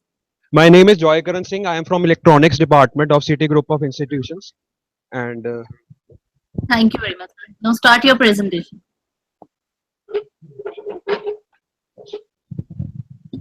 Okay now आज हम ऐसा टॉपिक डिस्कस करने जा रहे हैं जिसकी यूटिलिटी आज के डेट में बहुत ज्यादा है. पहले तो मैं एग्जांपल देना चाहूंगा एक सिक्योरिटी गार्ड का. रियल लाइफ एग्जांपल है कि सिक्योरिटी गार्ड जो है बैंक्स में हमारे जो भी कॉलोनीज में होते हैं सिक्योरिटी गार्ड जो सिक्योरिटी प्रोवाइड करते हैं हमें, और ऐसे ही लॉक्स हैं हमारे जो घरों में वो भी हमें सिक्योरिटी प्रोवाइड करते हैं. इस केस के अंदर जो हम डिस्कस करने जा रहे हैं बेसिकली कंसेप्ट है सिक्योरिटी का. तो टेक्निकली अगर हम बात करें तो एटीएम्स के अंदर जो हम एटीएम पिन्स होते हैं हमारे या पासवर्ड जो हम अपनी ट्रांजैक्शंस करने के लिए यूज करते हैं वो सारे सिक्योरिटी के अंदर आते हैं. तो मैं ब्रीफ इंट्रोडक्शन देना चाहूंगा कि इसकी हिस्ट्री कहाँ से शुरू हुई. बेसिकली ये वर्ल्ड वॉर के टाइम पे इसकी सिक्योरिटी के बारे में हमें पता चलना शुरू हुआ क्योंकि उस टाइम में हमें वॉर्स जो होती थी उसमें हमें सिक्योर इंफॉर्मेशन एक जगह से दूसरी जगह भेजनी होती थी. तो उसके लिए हमने क्या यूज किया कि उस टाइम पे हम इनविजिबल इंक्स का यूज करना शुरू किया. और क्या होता था कि इनविजिबल इंक जो होती थी जैसे एक कंट्री से दूसरी कंट्री हमने भेजनी होती थी तो उससे फिर जो हमारी सिक्योर्ड इंफॉर्मेशन होती थी हम पहुंचा पाते थे एक जगह से दूसरी जगह. वर्ल्ड वॉर के अंदर खास करके इसका यूज किया गया. वैसे ही और भी कई जगह पे इसका यूज किया गया. अब मैं ऑब्जेक्टिव्स पे आना चाहूंगा कि इसका ऑब्जेक्टिव है क्या. बेसिकली ऑनलाइन ट्रांजैक्शंस में फेक चीजें बहुत ज्यादा है.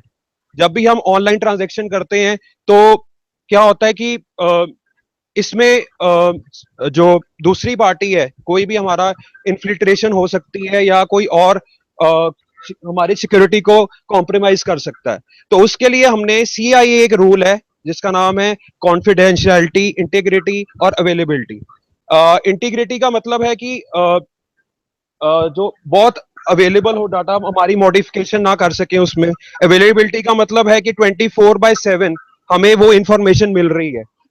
और ये सारे जो रूल्स हैं इसके अंदर ऑब्जेक्टिव्स के अंदर आते हैं. तो बेसिकली आज मैं डिस्कस करने जा रहा हूँ इनक्रिप्शन और डिक्रिप्शन के बारे में.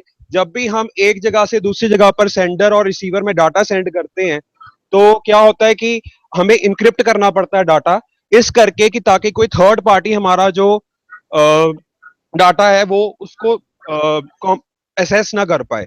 आज की डेट में जो हमारे फेसबुक के अकाउंट्स हैं उसके ऊपर इंफॉर्मेशन हमारी जो पर्सनल इंफॉर्मेशन है वो कोई और थर्ड पार्टी ना एसेस कर पाए. इस करके ये हम इंक्रिप्शन और डिक्रिप्शन टेक्निक्स का आजकल यूज कर रहे हैं. और बेसिकली हमारे जो जीमेल अकाउंट्स हैं और जो सारे अकाउंट्स हैं उसमें सिक्योरिटी का बहुत यूज किया जा रहा है. तो बेसिकली जो सिक्योरिटी की आज की डेट में रिक्वायरमेंट है वो हर जगह पे है.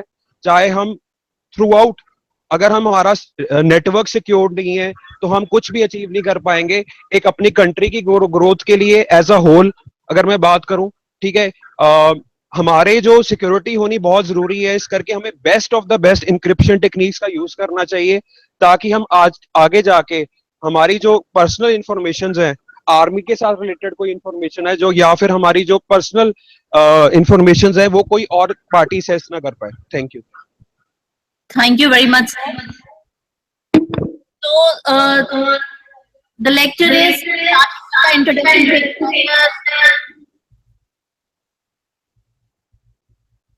The first presentation is given by Joy Karan Singh sir from EC Department CT Group of Institution. And sir has rightly started the lecture from starting his PowerPoint presentation by giving real-time examples related to the concept. And linked and also interlink the history of that particular topic when he is going to describe the whole details in the classroom environment. But according to my observation, sir, whenever you are defining objectives for the lecture, objective must be the in terms of what the faculty want to achieve or what are the various developer objectives.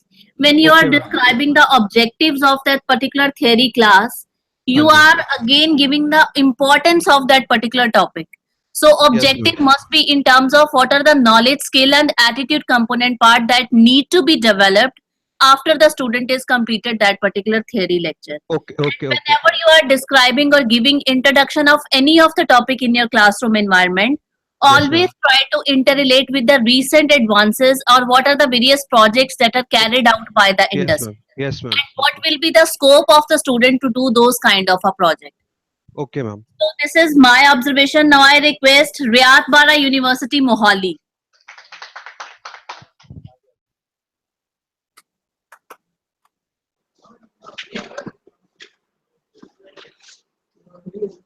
Good morning, ma'am. Good morning, ma'am.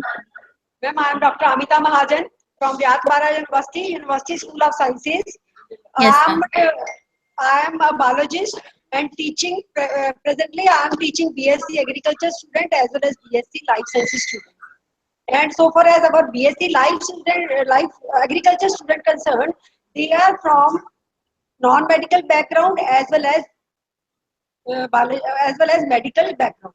So, in this context, non-medical students, they study basics of botany, that is basics of the plants, because they have to deal with agriculture. So usually my first lecture starts from the morphology of the plant.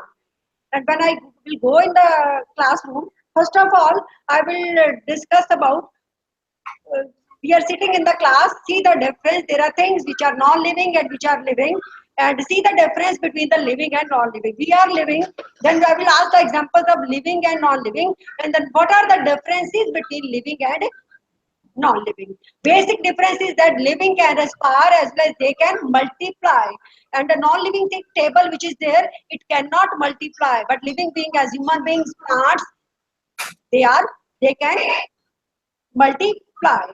Then I will head towards living world. You see, there are so many living things around, like plants. You see, they are also living. Animals, they are living. In animals, there are some animals which are very small, microscopic, and so we cannot study the whole world very comfortably. So, in order to study the whole world, the living world comfortably, they are divided into various groups, like plants, animals, microbial world, fungi, protista, and monera. So today, as you know, you are an agriculture student. So we will definitely deal with the plants. Plants are the part of living world, and they are the only organism on this earth. They can use the solar energy. They can trap the solar energy. So basic question is, today we will study about the morphology of a typical plant. Before entering into agriculture, you should know what is plant and what are the basic parts of a plant. So my objective will be students should know the various parts of the plant.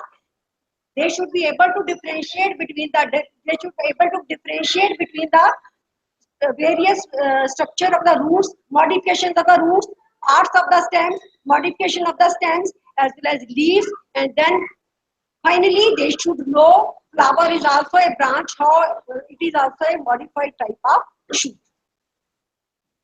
So thanks for the discussion, ma'am. You are started for the basic subject, that is basic of botany. And you always start your class with the very basic questions related to the living and non-living organisms that are surrounded their environment. And ask example from the student that are related to those particular living and non-living things that is present. So according Then I to, will go to yes ma'am. then I will go towards how what is the need of classification of the plants in order to make the study easy. Then plants they come in the one of the five kingdoms. Connection cut gaya kya? Hello. Yes ma'am. Continue ma'am. Then Yes in the ma'am. class I will bring one small plant and I will demonstrate them the root, leaf types, and from where the leaf arises basically. That I will tell them. So means your introduction is very interesting when you demonstrating the living and non-living organism by giving them some real example, and that demonstration is happening into the classroom environment. According to my observation, if there is a subject that is related to the very basic or fundamental knowledge of any of the object or process that is being discussed in the classroom environment, start your class with a very critical but a quick kind of a question from the student, so that initially before discussing the whole concept you can create a and motivating environment into the classroom and increase the curiosity of the student among the subject. Your efforts for the classroom engagement is very good. And after, when you are discussing the objectives of various subjects, whenever we are designing objective for any theory class or for any practical class, the first rule of writing the objective is the objective must be started with an action word.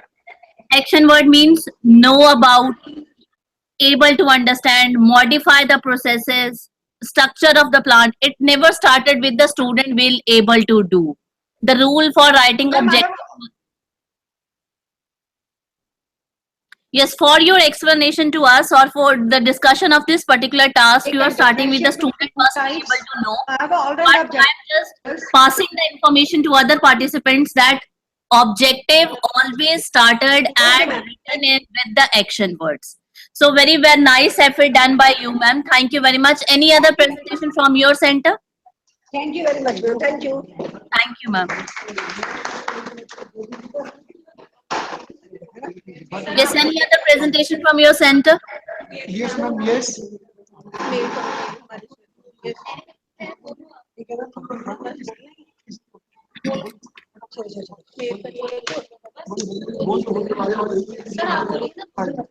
Hello. Yes, sir. We are going to present. We are from physics department, and Yes, sir. the presentation will be on optical fibers. The topic will be optical fibers. The Okay, sir. objective will be Go ahead. Mhm. the objective will be to know the working of applications. Know the working of? Optical fiber Okay. and its applications. Firstly, what we do is we just try to ask the questions related to optical fiber in the class to just know what they have done in the previous classes or in the previous lectures or in the wherever they have studied. For example, if they have come for MSc class or if they are coming for BTech first year class, in that case, what they have done in their previous school. That's what we want to know. We would like to share with them. And after knowing from them that yes, some of the questions, little questions they are being asked to them, so that they feel confident about the subject. One thing is being done by us. After that, we start with the diagram of optical fibers. Construction of optical fibers. The optical fiber consists of what? For example, in optical fibers, there is core, cladding, and the covering is there. Jacket is there. So we would like to know that what is the principle on which the optical fiber is based. And for principle, we would like to ask them For example, if any of the students says that it is TIR, normally they are in the habit of just using the short form. So then we ask them, what does TIR stand for? Then he says TIR stands for total internal reflection. Then we ask them, what is total? Why there is a word internal? And what is the significance of reflection? Why can't we just say only reflection? Why we are adding total and internal? There are three words being used. Then we try to, if the student is not able to explain, then we try to explain what's the reason of using the word total. Total is being used because the entire signal energy power which is being fed, that is available at the receiving end. At the transmitting end, whatever energy is fed, power is fed, signal is fed, that is available without loss at the receiving end. This is total. Then we just try to explain to them what is internal. Why do we use internal word? So internal is because the entire process is taking place within the optical fiber. That's why we are using here the internal, and then the reflection. Because the multiple reflection takes place for the signal, and after multiple reflection, the signal reaches the receiver. This is how we try to explain to them. And after this, we try to explain to them what is how much signal can be taken by the optical fiber, in what angle, and that is, for that we just try to build the concept of angle, that is acceptance angle. The acceptance angle is nothing but and after the acceptance angle, we try to form the concept of cone.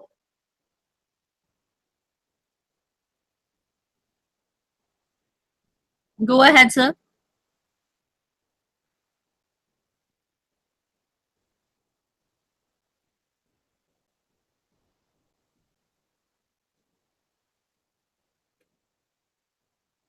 Am I audible to Riyadh Bara University, Mohali?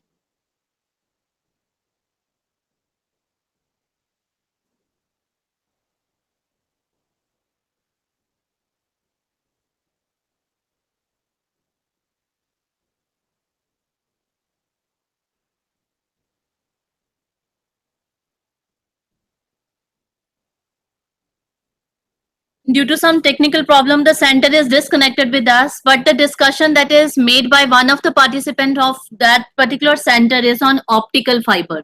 They start their class by trying to interrelate their previous knowledge with the latest advances that has happened in optical fiber topic. Means they started from the lecture from the known to the unknown, to create confidence and develop a positive attitude of the student regarding that particular topic.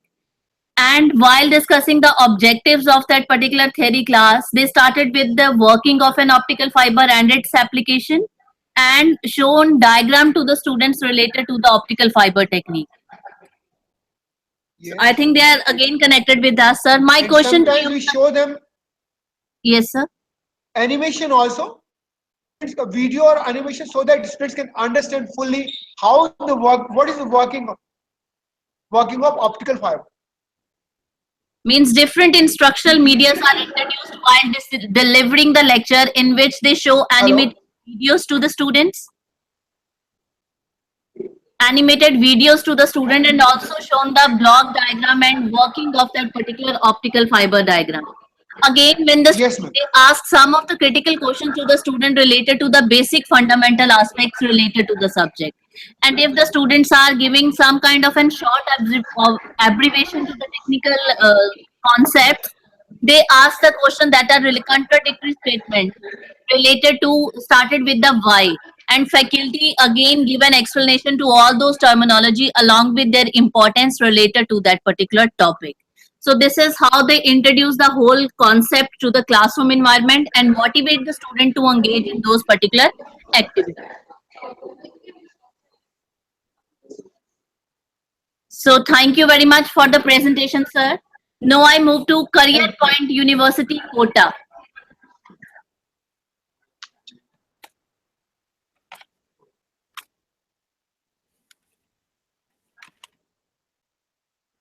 Yes, from Career Point University, Kota. Good afternoon, ma'am. Good afternoon, sir. From our side, we have 4 presentations. The first presentation of Srivastav. Yes, you are audible to us, sir. Ma'am, I'm handing over the Mr. Lalit Srivastav. Okay. Good morning, ma'am. Good morning, sir. Good morning. I Good am morning. here to present a topic on a lecture plan which is given to a task assigned by the Sunil Das sir. Ma'am, when we have to measure a physical quantity in the measurement system. Share करो, Physical. sir. Your topic of discussion is? Topic has to be guessed by the students as sir given the task. Okay. Okay. We have to measure any physical quantity. As we are electrical engineer, we have to deal with the electrical quantities. So we have to convert all the electrical quantities, all the physical quantities into electrical quantities. So analyze any parameter or any quantity, we have first convert into the electrical quantities. For this, we have a transducer. That is the topic of my lecture. Measurement system in which the transducer is the most important part. Transducer converts the any physical one form of energy into another form of energy. That is, let us suppose we have temperature. Temperature is converted into the temperature, which is a physical quantity, is being converted into electrical quantity by the use of thermocouple or thermometer or thermopiles, a combination of thermocouples. RTD, which is the electrical quantity, thermistor. These all devices convert the temperature into the electrical quantity, which can be easily measured by the any instrument, which shows the temperature in form of digits directly or indicating that on a dial. This is the one form of the transducer. This is the one example of the transducer. Another examples are in the next slide.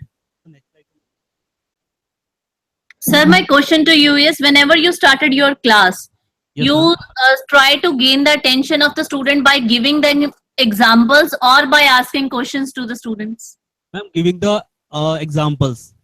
You give first examples. Okay, These then? are the examples in my slide. Okay. Like potentiometer is used for the distance measurement, LVDT is used for the distance measurement, which is LVDT first convert the force into distance, and distance is directly converted into electrical one.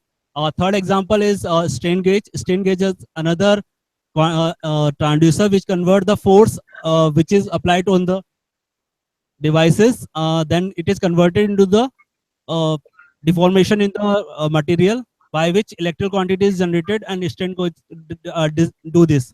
And another next 4 examples are for the temperature measurement. Fine, sir. Any other question, ma'am? So my observation regarding your presentation is, whenever you go to the classroom, always discuss the topic. If your topic is related to the very basic or fundamental knowledge related to the topic, always started your class with asking question to the student. For example, related to your topic, you can ask a simple question to the student that what do you mean by an physical quality? Or is it possible for us to convert a physical quality into the electrical quality? And can the student give some of the and try to collect the examples from the students, so that the student have interest and try to start their thinking process, so that they are involved into your topic very much. Okay. And whenever you are going to explain any topic to the classroom environment, always start by giving some of the examples that are very simple, and try that the student come to the point where they are able to give example related to that particular concept. Okay. Not that all the examples are given by the faculty and student are just sitting and listening to those examples. Try that the student are involved into the thinking process, so that they come to the topic that will be for the today's discussion. So thank you very much for the effort. Is there any other presentation from your Yes, ma'am. center? We have another presentation by. Yes, ma'am. Ma'am, next presentation by Mr. Saurabh Sharma. Okay.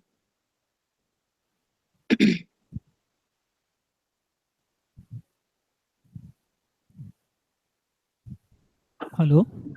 Yes, sir. Good afternoon, ma'am. Good afternoon. I am Saurabh Sharma from Computer Science and Engineering Department. Go ahead, sir. Ma'am, 1 second. We are sharing our slide.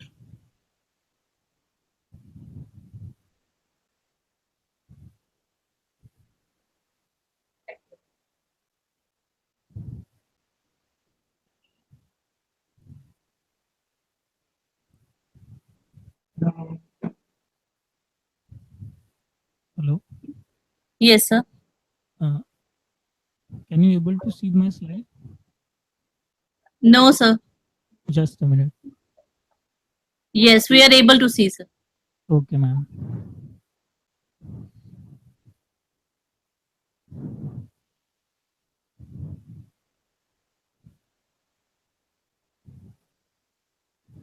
Okay. So, ma'am, I start my lecture by asking some question with the students. Second slide.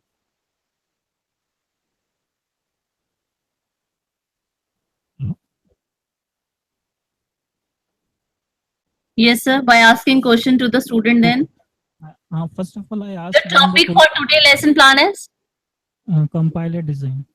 compiler design. Okay. I start my lecture by asking a simple question to the students. That suppose that you have gone to France or some other countries, and you are not able to understand their language, what they are saying. So there should be some translator which converts your language into their language so that you can communicate with each other. Okay. In a similar manner, when you communicate with the computer, communicate with computer means you are giving some instruction to the computer. Now that instruction was in human readable form that you understand, but the machine language or the computer doesn't understand our language. Okay. So there should be some translator or some software which converts our language into the machine language. Hello. Yes, sir. Am I audible, ma'am? Yes, sir. Okay. So there should be some software, or we say that some translator which converts our human readable language into the machine readable language. Okay. So these are the learning outcomes for the lecture. Define translator, state types of translator. Yes, translator are those software which convert our human readable language into a machine language, because machine directly cannot understand our language.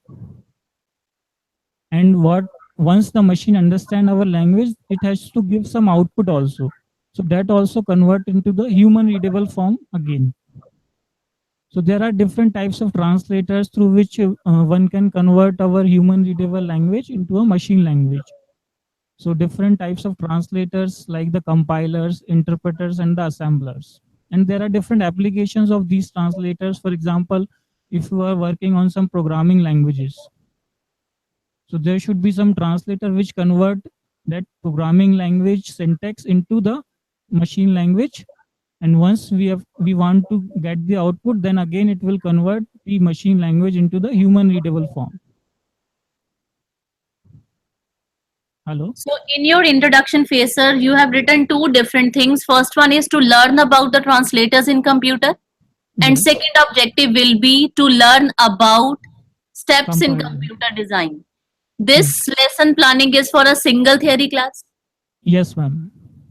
In single theory class, is it possible for the student to produce learning outcomes like define translator, state types of translator, differentiate among compilers, interpreter, and assembler, application of translators, and then again list the steps used in compiler design, differentiate among steps of compiler, and one more. No, Is it ma'am. possible for the faculty to No, cover ma'am. all the content? No, in ma'am. The serial number 1 is for lecture number 1. First is lecture number 1. Okay. Means in one lecture the student will able to produce learning outcome in terms of definition of the translator, types Yes, of the translator, types of and translator and differentiate among different types of translators. okay, and application. Another second point is for the second theory class. Second theory class. Okay, fine. Oh, thank you, ma'am. So you started your introduction by asking question to the student, and while asking the question, you picked the question from the question that the student can easily relate the Understand the concept. topic. Yes, Yes, ma'am. from their own life. So Yes, it's a ma'am. very nice effort done by you, sir. And whenever you are writing learning outcome of the student, whatever you written in the learning outcome partner, these are actually the objectives the faculty want to achieve. After the evaluation or immediate feedback given to the student, there will be learning outcome. Means the student able to define translator. Whenever we are designing objectives, objective started with an action verb, and learning outcome means what the student will able to achieve after the completion of that particular subject. So thank you very much. Thank Now you, I ma'am. move to Anna University.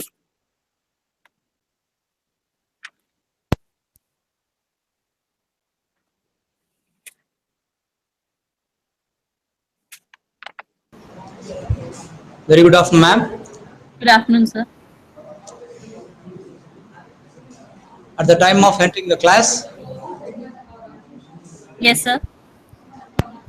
just I will smile in front of the students and strike out the casual questions. What your ideas about share trading and nowadays?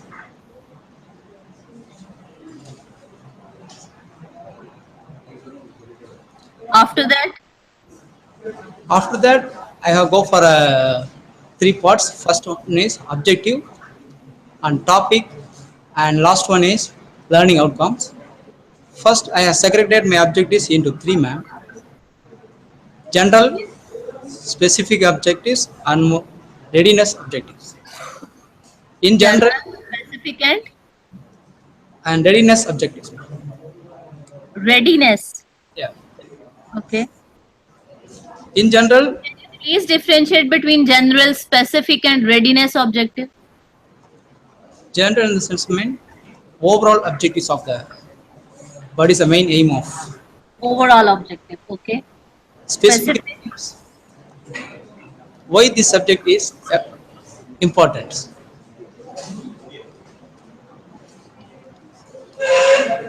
And readiness. Readiness in the sense what is the current value and current benefit.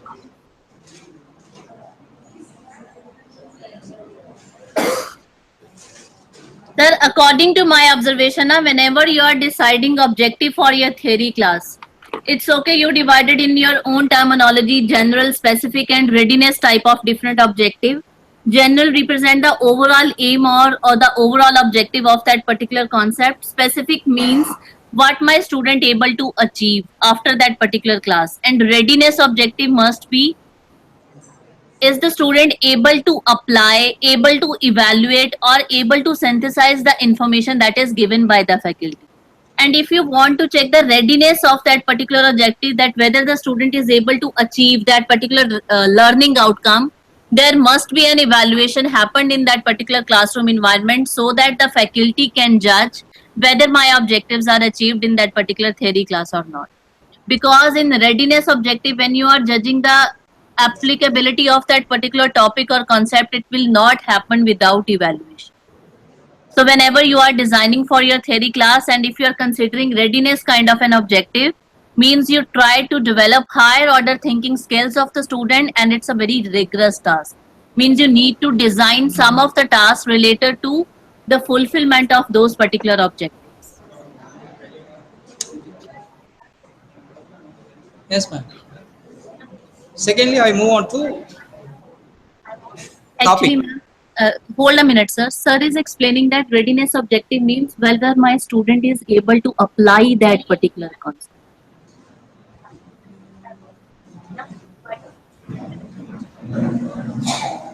That is their general objective. Means, no, I'm saying that what the person who is discussing that particular discussion, he said we divided our objective into three different formats, and In your readiness objective, sir, what are you actually doing in the classroom environment for a specific topic? In stock pricing, to select right stock which is going. His And perception about readiness objective means what the student is able to achieve after the completion of that particular concept. Huh? And they are covering those particular objective in a general objective. So, what are the various learning outcomes of your topic, sir? learning outcome means just I get the people can summarize the topic what we had discussed and clarify what they know and unknowns and Summarize the topic, what they know, and bridging the gap between known and unknown, ma'am.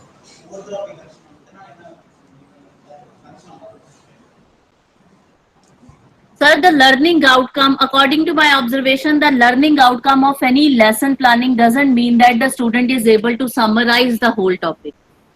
The major objective or the major learning outcome in terms of what are the various knowledge component part and what are the various skill component part are developed with the help of that particular theory lecture.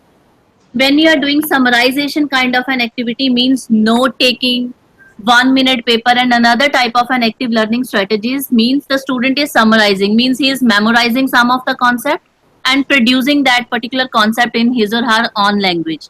Learning objective must be in terms of some of the attribute the faculty is able to develop among the student. Summarization doesn't mean a learning outcome for the student for that particular theory class. So your student must be able to apply that particular knowledge in some of the field after she or he covered that particular theory class. And when you set readiness type of an objective means you try to interrelate the knowledge of the student from known to unknown. That will be the objective of the faculty when he is entered into the classroom environment. And whenever the faculty is entered into the classroom environment, the student must be clear in their mind that what my faculty is going to deliver into the classroom environment and what is my objective and my role to sit into the classroom and engage into different kind of an activity. So this is how we plan our theory class. So thank you very much for the effort, sir. Is there any other presentation from your center? Thank you, ma'am. Thank you. Is there any other presentation from the university, from your center? Good morning, ma'am. Good morning, sir. So the lesson plan for today's session is it's for 2 hours actually, and the topic is the role of prospectus in the public issue of shares. Yes, go ahead, sir. So I've classified the lesson plan into 3 sessions actually. One is the introductory phase, development phase, and the conclusion part actually. And the introduction phase, I'll be discussing about the objectives of the prospectus. So I'll check whether the students have any knowledge about the prospectus, and if they have any, if they're able to answer what is prospectus, then I'll be going directly on what is prospectus and its impact on the issue of shares. And the next objective is to classify, to know, to check whether they have knowledge about the classification of prospectus and its role in the public issue. Okay, so these are all about the introduction part. And after the introduction part, I'll be going to the development phase, where I'll put some questions to the students, whether they will be having whether they know what is prospectus and how do they understand the prospectus to the public issue. And I will put some questions about the who are the shareholders and who are the investors and their role in the public issue or the issue of shares.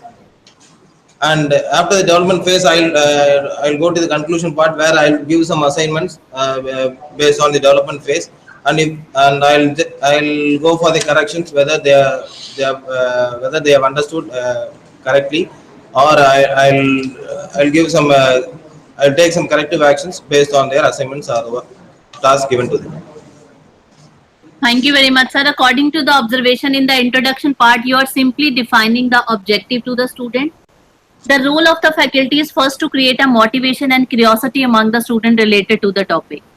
And in your development phase, when you asking question to the student that who are the stakeholders, who are the investors, these kind of a question need to be asked in an introduction phase so that the faculty can judge what kind of an experience and knowledge my student is already having in their mind and try to interrelate that particular knowledge with the concept. In the development phase, the role of the faculty, in the introduction phase, when the faculty is having all about the knowledge of the student who are sitting into the classroom environment, the faculty try to develop the lecture to meet the need of the student. So these are the shortcomings of the student are already known to the faculty. According to their experiences, the faculty need to design the further part of the lecture. And in development phase, after 10 to 12 minutes, try to create the interest of the student by asking some of the question, or faculty can also create humor in the classroom environment so that the student feel active while sitting into the classroom environment. And in the conclusion phase, you simply said that you give an assignment to the student. But in the conclusion phase, the first role of the faculty is try to understand that whether my student is able to achieve the objective which I has decided for that particular theory class. After the faculty come to know that how much percentage of the learning outcomes can be achieved from that particular theory class, the faculty need to recap or reconceptualization of the concept if the student is unable to understand or most of the student unable to understand, then only the faculty can give assignment to the student to completion of that particular concept into the classroom. Okay. So thank you very much, sir. Thank you, ma'am. Now I request the participant who are connected with us in the center. Any of you would like to present your presentation?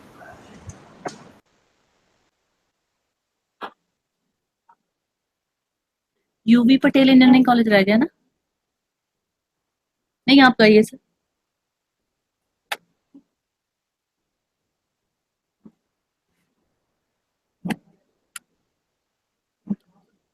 यहाँ से.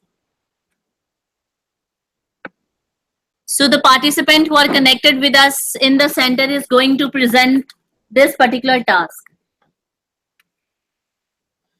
Good morning all. This is Lalit Kumar Sharma from CIIT Delhi. For information of ma'am, my topic will be transformer. So in the introduction phase, I will ask students whether they need the apparatus of same rating for all the different voltage ratings. We know that in the industry, in domestic hall works, in you can say in educational institutes or the different organizations, or you can say we need different apparatus for different particular power ratings. Whether a single kind of instrument can just perform all these tasks, or you can say that is there any need to have different voltage ratings? Then they will just give us replies or just feedback that whether there is a need of different voltage ratings or not. My first question will be this. Then they will say that yes, there is a need of different voltages for performing different tasks on different machines. Then just confirming that we are having needs of different kind of voltages, then we will ask, is there any device according to your knowledge which can just step down or step up the voltage level? This particular subject, ma'am, basic first year, in first year also you can, this is a topic, ma'am, this is not a subject actually. I am just delivering for one 60 minutes class only. In any class, in any basic class you can have this. So the media used in this is oral media. The questioning just goes through. Then the development phase, we just write down the definition of transformer on the board so that the students may be aware theoretically that what is the need, or you can say what is exactly a transformer is. Then we have to just either write down or just show PPT for the principle of operation of a transformer. and we just explain it also. Then we can have a diagram, a schematic diagram on the board. We can write it down, or we can have a we can just make the people see through a PPT. A schematic, in the schematic diagram we will show the different components, the windings, the core, the turns we will show. The secondary side we are having output, the primary side we are just providing the supply. These concepts we can just clear through that particular picture. In the next phase, the conclusion phase, we will just ask the students that whether you are just able to differentiate among the different type of transformer what we have just classified in our phase development phase, or just you are now whether able to understand what is a transformer, what is the need of a transformer, and what are the different kind of transformers.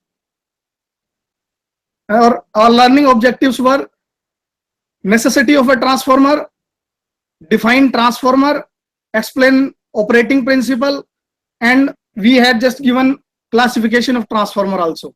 The classification and the different type of transformer we can just give with the help of PPT, or we can just write down on the board also.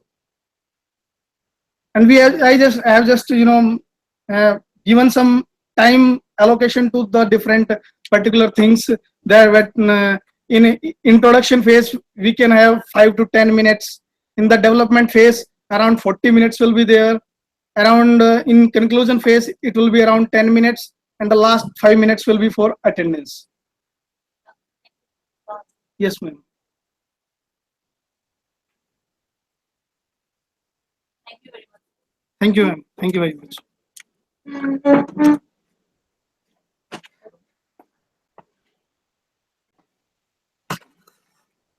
In the presentations are described that for the topic that is transformer for electrical engineering, depending upon which group he is going to deal, he will ask some of the critical questions to the student and try to judge the knowledge of the student who are sitting into the classroom environment.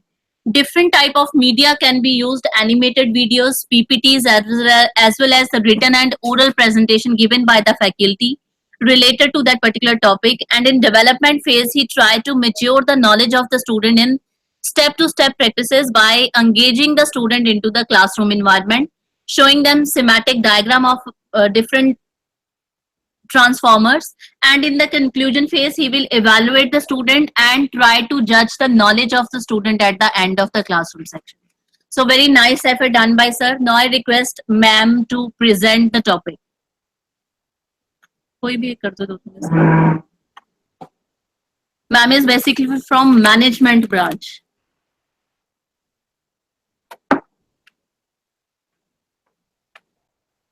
Good afternoon, ma'am, and good afternoon, friends.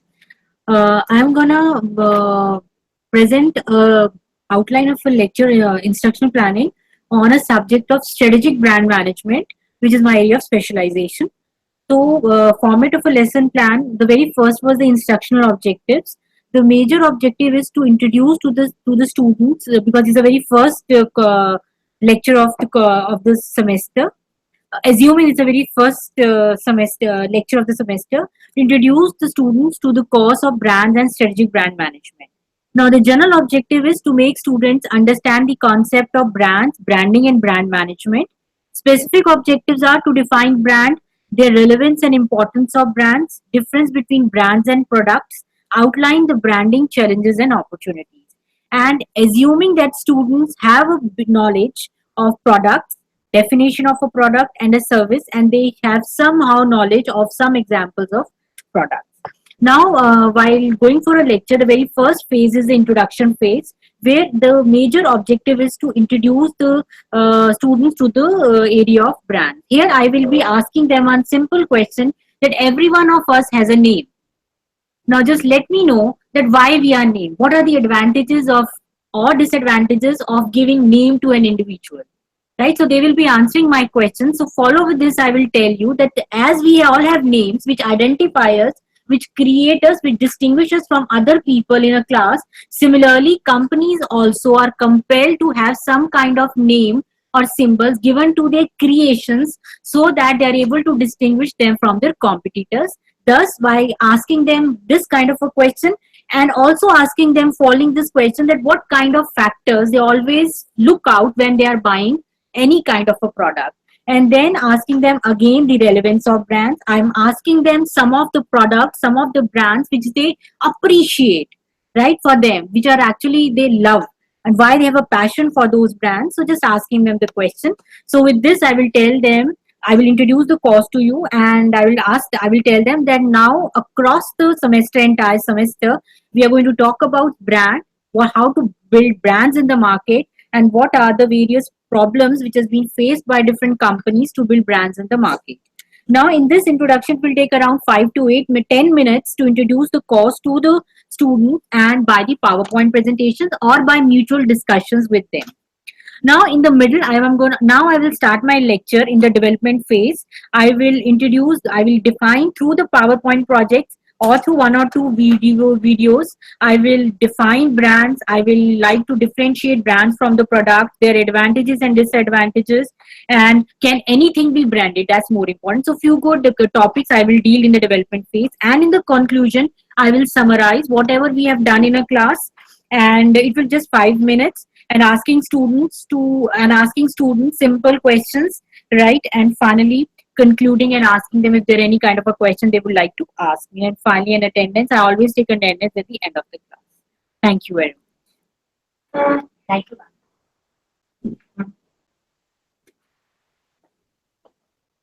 So thank you very much, ma'am, for this nice discussion. Now I move to UV Patel University.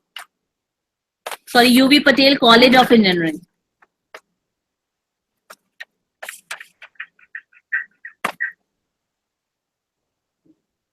Hello. Yes, ma'am. Good afternoon, ma'am. Good afternoon, ji.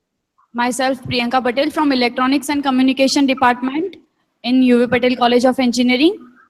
And I am going to give the presentation.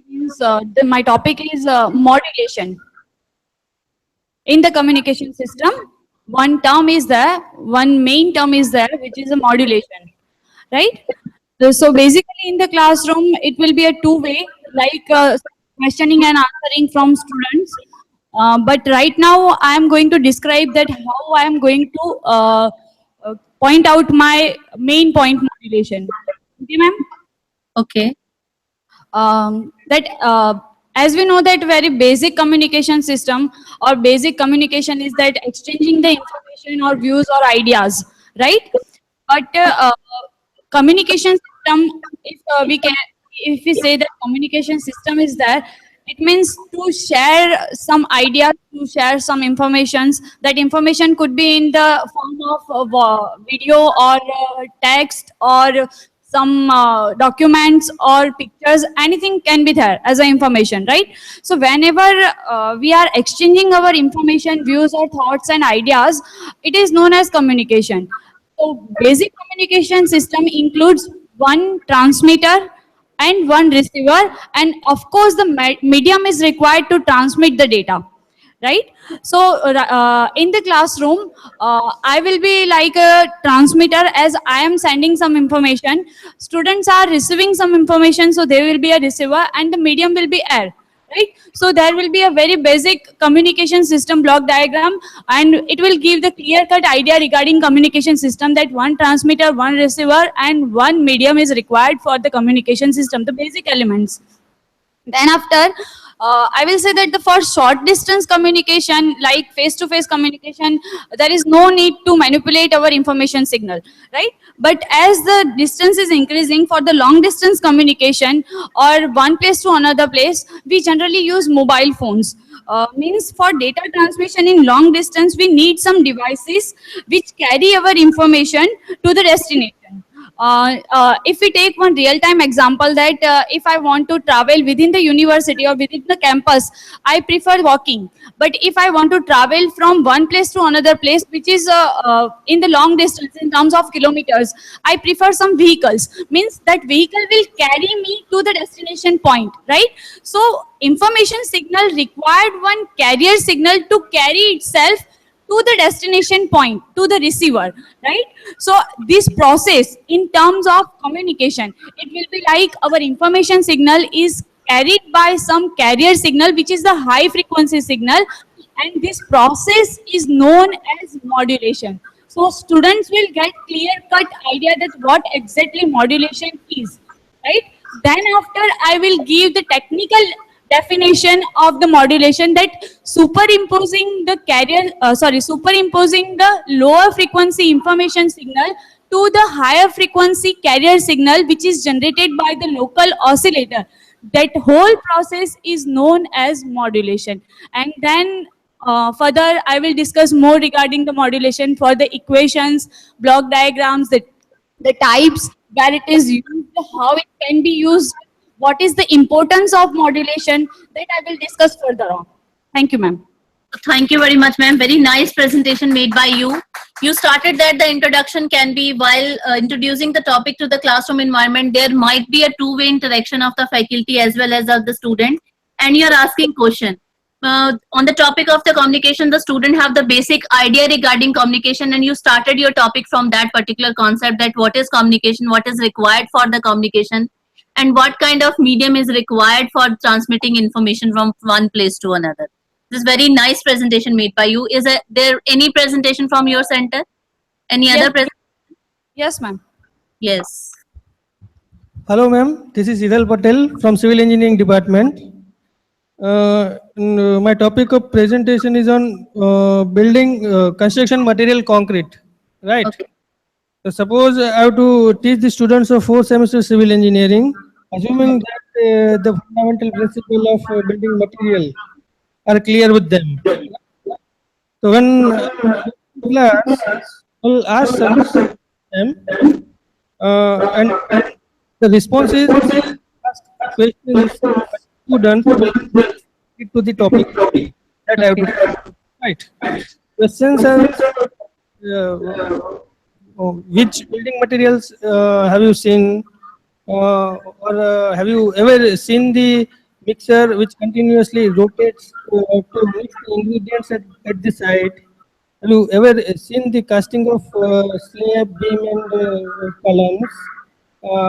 Something. Then I'll tell something about the construction material like sand, binding material, coarse aggregate, different add mixers. Right.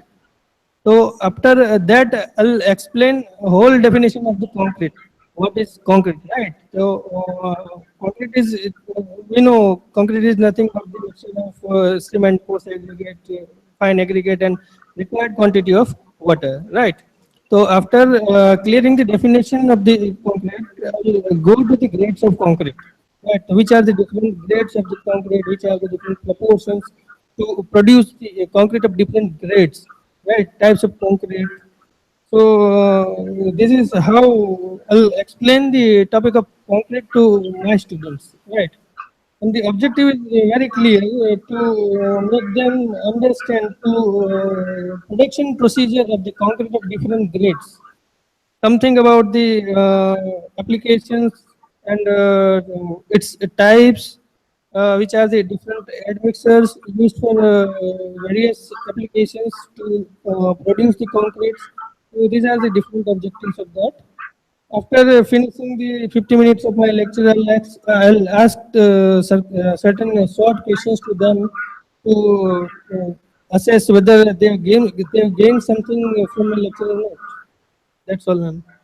Thank you. Thank you very much, sir. When you are dealing the topic of the constructional material, you rightly said that the student are already have knowledge about the building material because they have studied this particular subject in a third or fourth semester of different universities.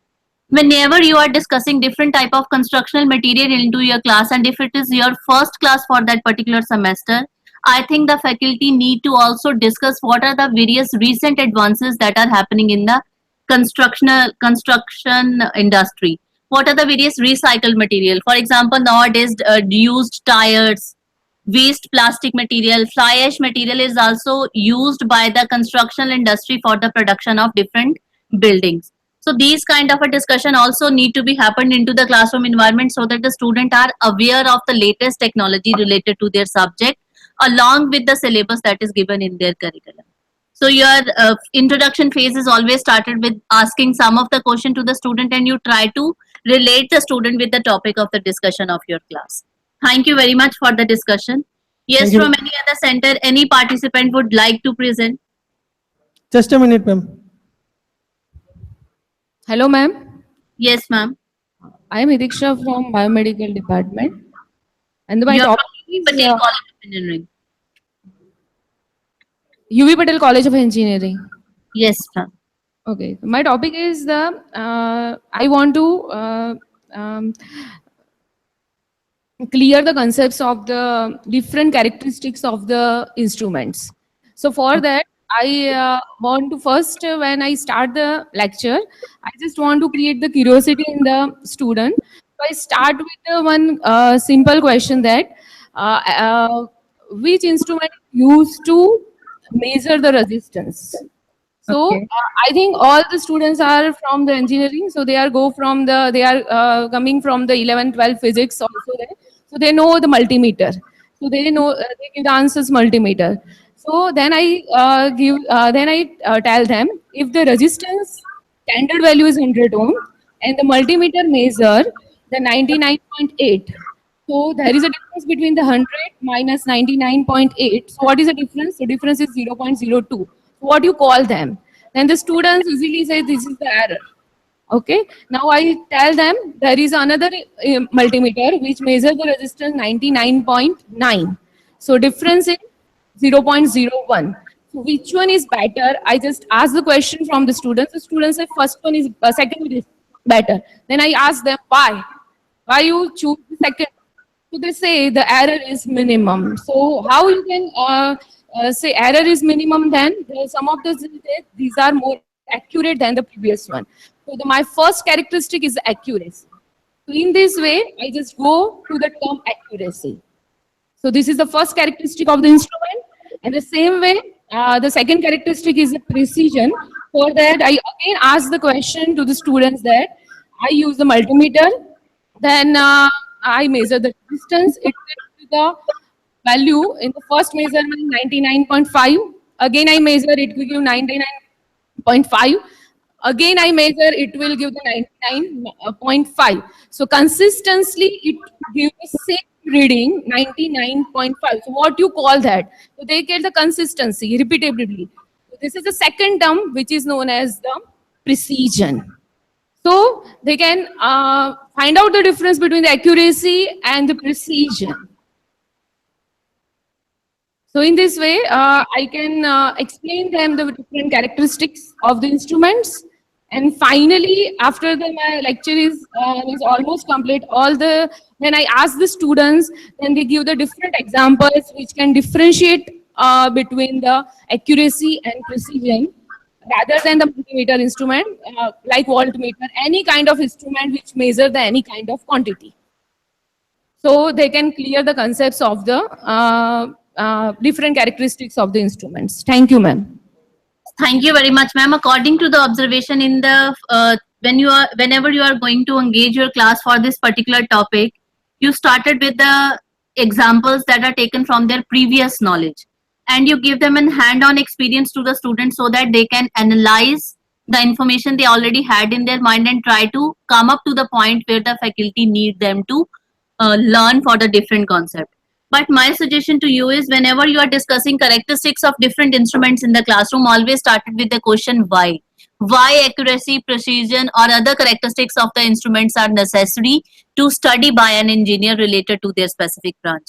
After that, you come to know, you give them some of the examples and try to involve the student into different activities by giving them some kind of a numerical problem. This is just my suggestion. Otherwise, your class, this development phase of your class is essentially very good because you are giving time to the student to do that certain activity and come to the conclusion by their own. They will discuss with the faculty, they will discuss with each other, and only then they try to know what are the various characteristics of the different instruments. Thank you very much, ma'am. Thank you, ma'am. So a great round of applause for all the participants who are presented for today's task. Now we will start with the validation session. I request all the centers to kindly call their participant as well as the respective guest, if any, for the validation session.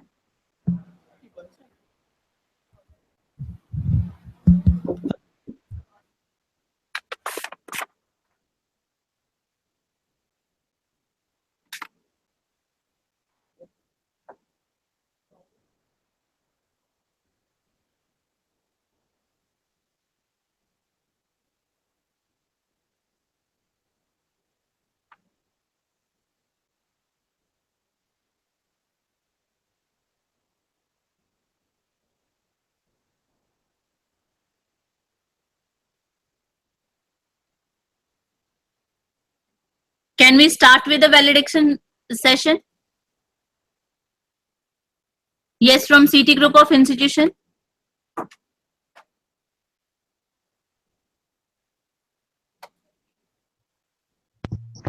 Ma'am, few of the members, they are just on their way. Just within 2 minutes, they'll For be 5 here. minutes, then we will start the session. Sure, ma'am. Sure, ma'am. All, Thank you. all the participants.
Program STC on instructional planning. In this program, we have discussed number of the topics related to the instructional planning. The very first day on Monday, we have discussed the task analysis. This session is engaged by Dr. Sunil Dutt sir, in which he discussed that how the task analysis for a different topic need to be prepared and why it is being used by the faculty. Next topic of discussion on Monday was active learning, that is engaged by me. In this, we shared what are the different kind of active learning strategies that can be used to involve the students and by which the faculty can also improve the teaching learning activities and processes that is happening into the classroom environment. On Tuesday, the topic of discussion was learning outcomes, that is engaged by Dr. P.K. Tulsi ma'am. In this session, the discussion was on 3 different domains of education and approaches to writing instructional objectives for the class. Ma'am has explained all the parameters by giving n number of examples related to the topic. This particular discussion was followed by the task on task analysis as well as on writing learning outcomes, engaged by Dr. Sunil Dutt sir and Dr. P.K. Tulsi ma'am. And in the afternoon session, that was from 2 to 4 p.m., the presentations was made by the different participants with the centers connected with us and the participant who are sitting with us in NITA Chandigarh. On Wednesday, 14th June, the first session was on brainstorming and second session was on case study that was engaged by our eminent expert Dr. Vidu Mohan ma'am, and he explained these 2 different instructional method and selection of the different method according to the purpose and according to the domain need to be dealt in the classroom environment.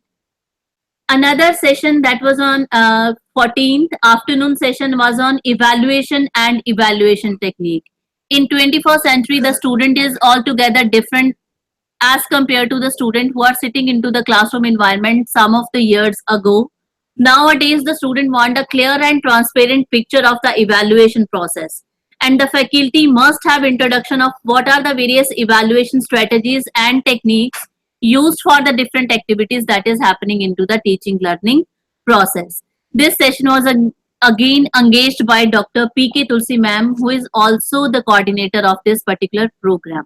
On Thursday, there was task on learning outcomes as well as evaluation technique, and the presentations was made by participants connected with us and in the center also.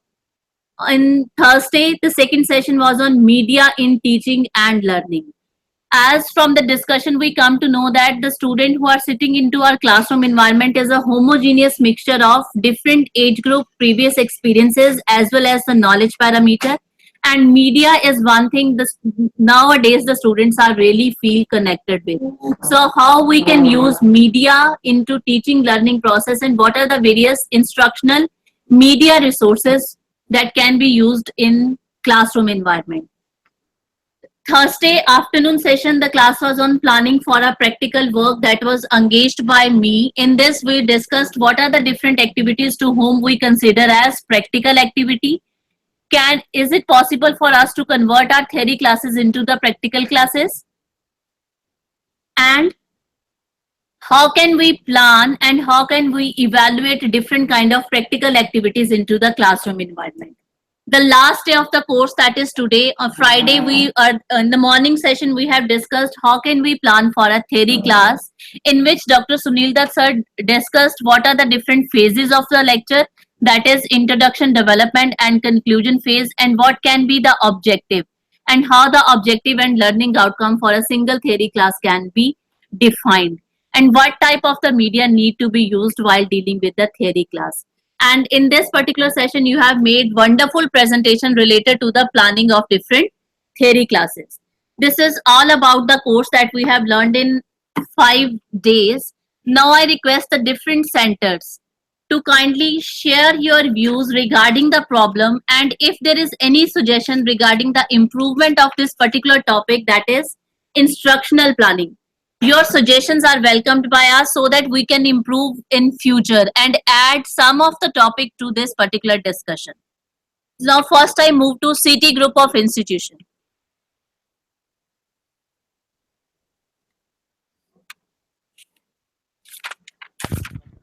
Good afternoon, ma'am. Good afternoon, sir. I mean, truly speaking, the session was very good and very interactive. I learned a lot of things, but I think that some more things to be added in this, like practical exposures to be more to be given. How we can practically implement, if we can have some practical session over there, like you can deliver lecture, how to deliver, how to participate, how demo lecture, something like that, so that we can able to how actually implement it. That can be done. So if it is Demo feasible, if it is feasible, that can be planned in future also, so that it will be helpful for all the faculty members. Any other suggestion by your center, sir? Rest, everything was very good, very interactive, and especially you and Tulsi madam were awesome, and I learned a lot of things from you. Thank you very much, sir. The suggestion that you have said to us that practical implementation or the demo lectures that can be delivered to the various participants. My suggestion to you is whenever any senior faculty member is engaging the class. For example, when Dr. P.K. Tulsi ma'am is engaging the class, the role of the faculty is not to understand the concept that is delivered by the ma'am, but also the actions and what are the various method of how to deal with the class, how to take interest and how to motivate the participant and how to make the class a lively project for the student whomsoever is attending the class. When you said that practical implementation or demo lecture given by the faculty, there are n number of lectures that are available in the YouTube. And if you want to have a judgment of how the faculty at senior level is delivering the lecture and what are the various improvements need to be incorporated with by all of us while delivering the lecture can be well evaluated from those lectures also. Otherwise, on our ICT mode, there are recorded lectures that are available on our website. You can have a look of those particular lecture and try to improve your quality of teaching in the classroom environment. So thank you very much for the suggestion. Thanks a lot. Any Thank you. other topic you would like to add in instructional planning course? No, madam, rest was very fine and excellent. It was delivered very well. Thank you. Thanks a lot. Thank you very much, sir. Now I move to Career Point University, Kota. Good afternoon, ma'am. Good afternoon, ji. Ma'am, the sessions were wonderful, but I would like to suggest a very small thing. That is, a training need analysis can be done among the participants before conducting such kind of training so that the training sessions could be customized as per the requirements of the participants. And it would be more effective by doing that. So that was just a little suggestion. But all in all, the sessions were very nice and we would be benefited by it. Thank you so much, ma'am. So your suggestion is you need a training need analysis customized so that you can have the topic of your choice. Whenever you are sending a request for an ICT lecture, along with that request to the coordinator, your suggestions are always welcome that what are the various topic your faculty need to have information or need to be dealt by us while delivering the particular lecture. And otherwise, when we are sending you an email for that particular confirmation regarding the course, in the future, I'll ensure you that we will ask from your faculty or from the coordinator of the program that what are the various topics in which you essentially need a training. And otherwise, at your own part also, you can your suggestions are always welcomed whenever you are sending a call for the different programs. So for future, any other topic you need to discuss in this particular program for instructional planning Hello. so that we can incorporate the changes? Yes, ma'am. Yes, sir. Open book exam से related ma'am कोई discussion नहीं हुआ है. Open book test. Open book exam. Okay. जी ma'am. Thank you very much, sir. Hello. Now I move to UV Patel College of Engineering, Hello. Gujarat. Excuse me, ma'am. Yes, sir. College of. Please hold a second for UV Patel Engineering College. Yes, from Career Point University. Ma'am, in total session, the only one session is dedicated to the laboratories. Okay. I think we should increase the contents for the laboratory preparations. How to faculty required to prepare for practicals and all this. You taken a session on how to evaluate, how to conduct, and but how to prepare. Sir, in this particular session, when I'm dealing with the planning for the practical class, if you are remembered, I deal with three different components that how can we plan for an practical class, what is the planning for an assessment of an practical class, and what are the various initial requirements that is planned by the faculty before the initiation of the practical class in the semester. And in that particular planning phase, I already shown you two different sheets. First one is related to the faculty planning for that particular laboratory class, evaluation sheets for the particular laboratory class, and how the objectives of the faculty need to be combined with the objective of the student or the activity specification of a practical class. When we are sending PPTs for that particular practical class, you have a look that all aspects related to the practical work, started from the objective up to the evaluation, is already mentioned in that particular PPT, along with the evaluation performance. Okay, ma'am. Thank you. Thank you very much. Any other suggestions from your center? And any prestigious guest who would like to add something to the course? Ma'am, our Vice Chancellor, sir, is with us. Okay, good afternoon, sir. We welcome you for this valedictory session. Thank you very much. I got the feedback that all the sessions were very useful.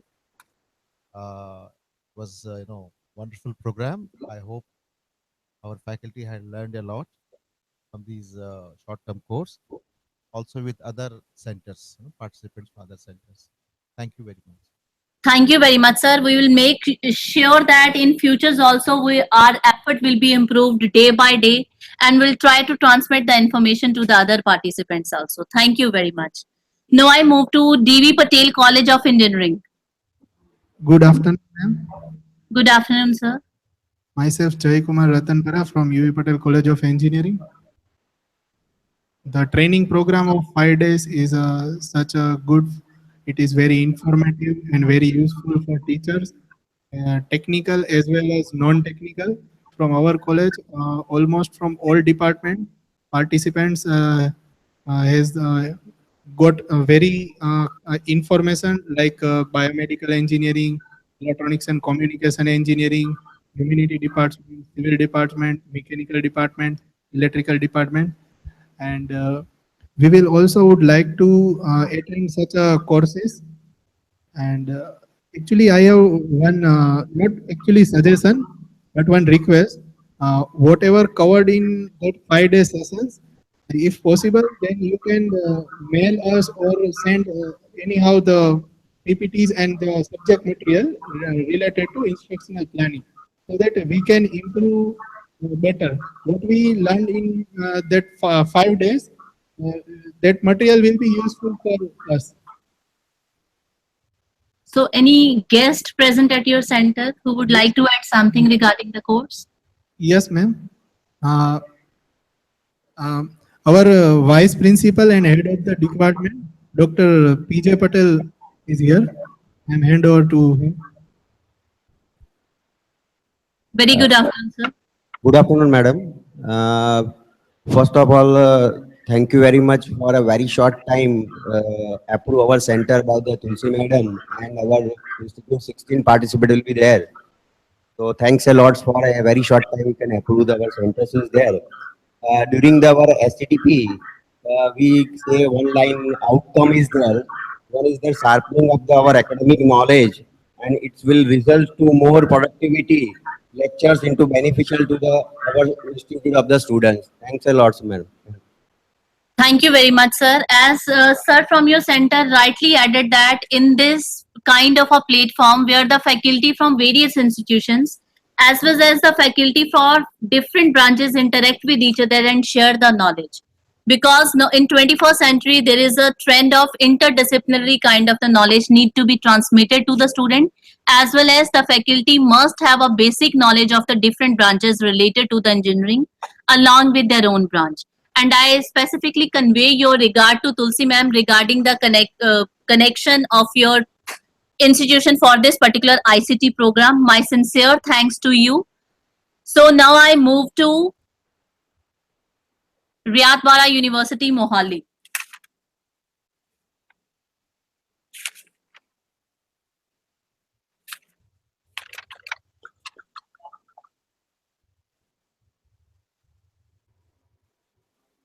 Riyadwara University, Mohali. Hello. Yes, ma'am. Good afternoon, ma'am. Good afternoon, ji. Myself, Dr. Rajnikar, Head of Chemistry Department from Riyadwara University. Good afternoon. Good afternoon, ma'am. We are very much thankful to you for holding this short-term course in instructional planning. My one suggestion is that, ma'am, if you can incorporate the planning of course file along with the syllabus mapping, that would be quite helpful to all the faculty. Fine, ma'am. And ma'am, our Dean ma'am, Dr. Harvinder Kaur is with us. Please, ma'am. Hello. I welcome you, ma'am, always valedictory student. Ma'am, first of all, I must thank you. It's a wonderful course, and I always admire all the resource person who have delivered their lectures in this course.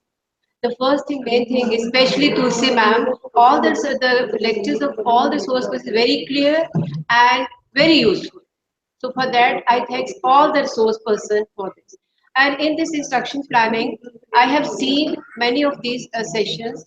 It has been very clearly told step by step how to plan our course and how to break up the various parts of the course and how it should be taught in the class and what is the learning outcome and what kind of how the evaluation should be done and the kind of question paper should be put up to the students.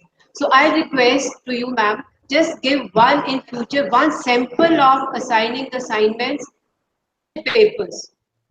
One Okay. sample, depending upon the number of participants, you can pick up any discipline for which the participation is more and give one specific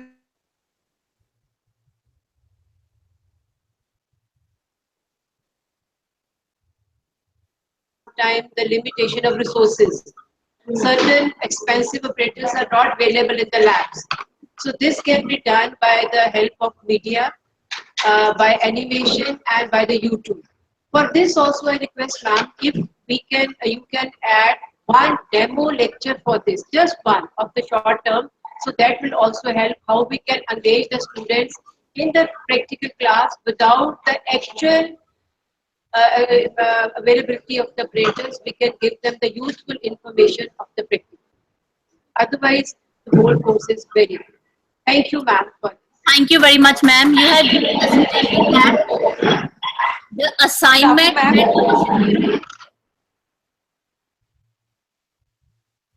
disconnected. You have asked for an demo of an assignment and question paper that need to be given to the student. Ma'am, in our O plan, there is a one specific STC on evaluation and evaluation technique in which we are going to deal with all these kind of topic. You have a look on our website that when that particular course is planned and you can easily connect for that particular program. And how we integrate the media for teaching learning processes, I'll make sure that whenever we are next time planning for instructional planning, we integrate media in our lecture to give you all the demo related to the integration of the media for teaching learning activity. Thank you very much, ma'am. Your suggestions are welcomed by us. Now I move to Anna University.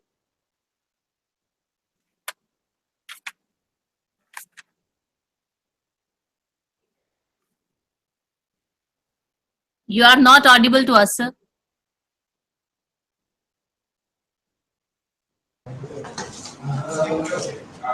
Good afternoon, madam. Good afternoon, sir. First of all, at the outset, on behalf of the Regional Campus Madurai and all the affiliated engineering colleges of Madurai region, I would like to extend my warm gratitude towards the officials of NITTR for organizing this short-term course.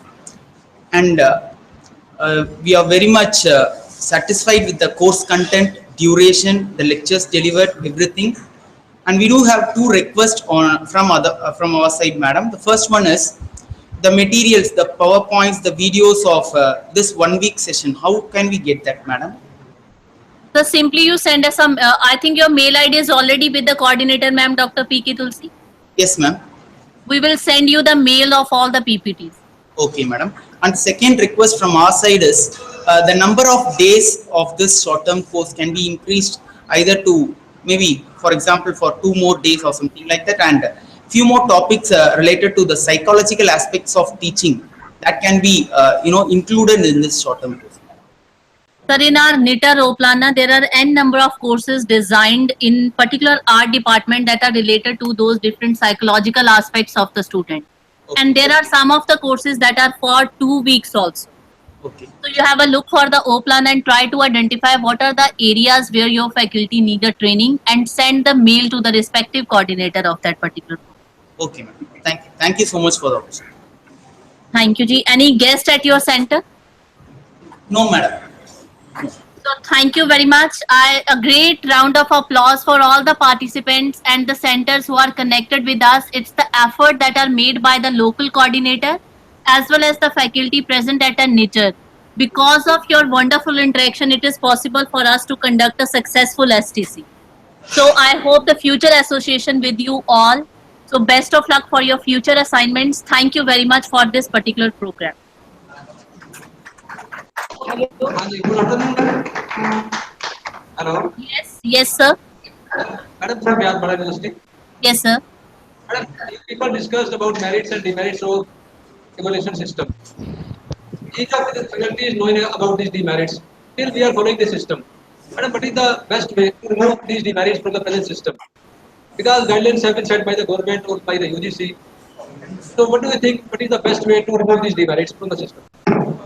Sir, for the academician point of view, the criteria for the evaluation is fixed by the university or the board to whomsoever you are connected with.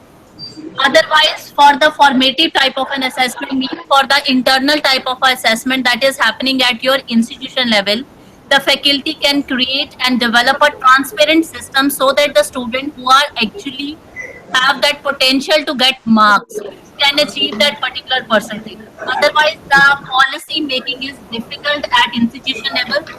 We have to follow the criteria that is fixed by the university or the board. But yes, we can improve our formative evaluation system by providing a transparent picture and clear-cut objective to the student as well as to the faculty to improve their quality of the teaching.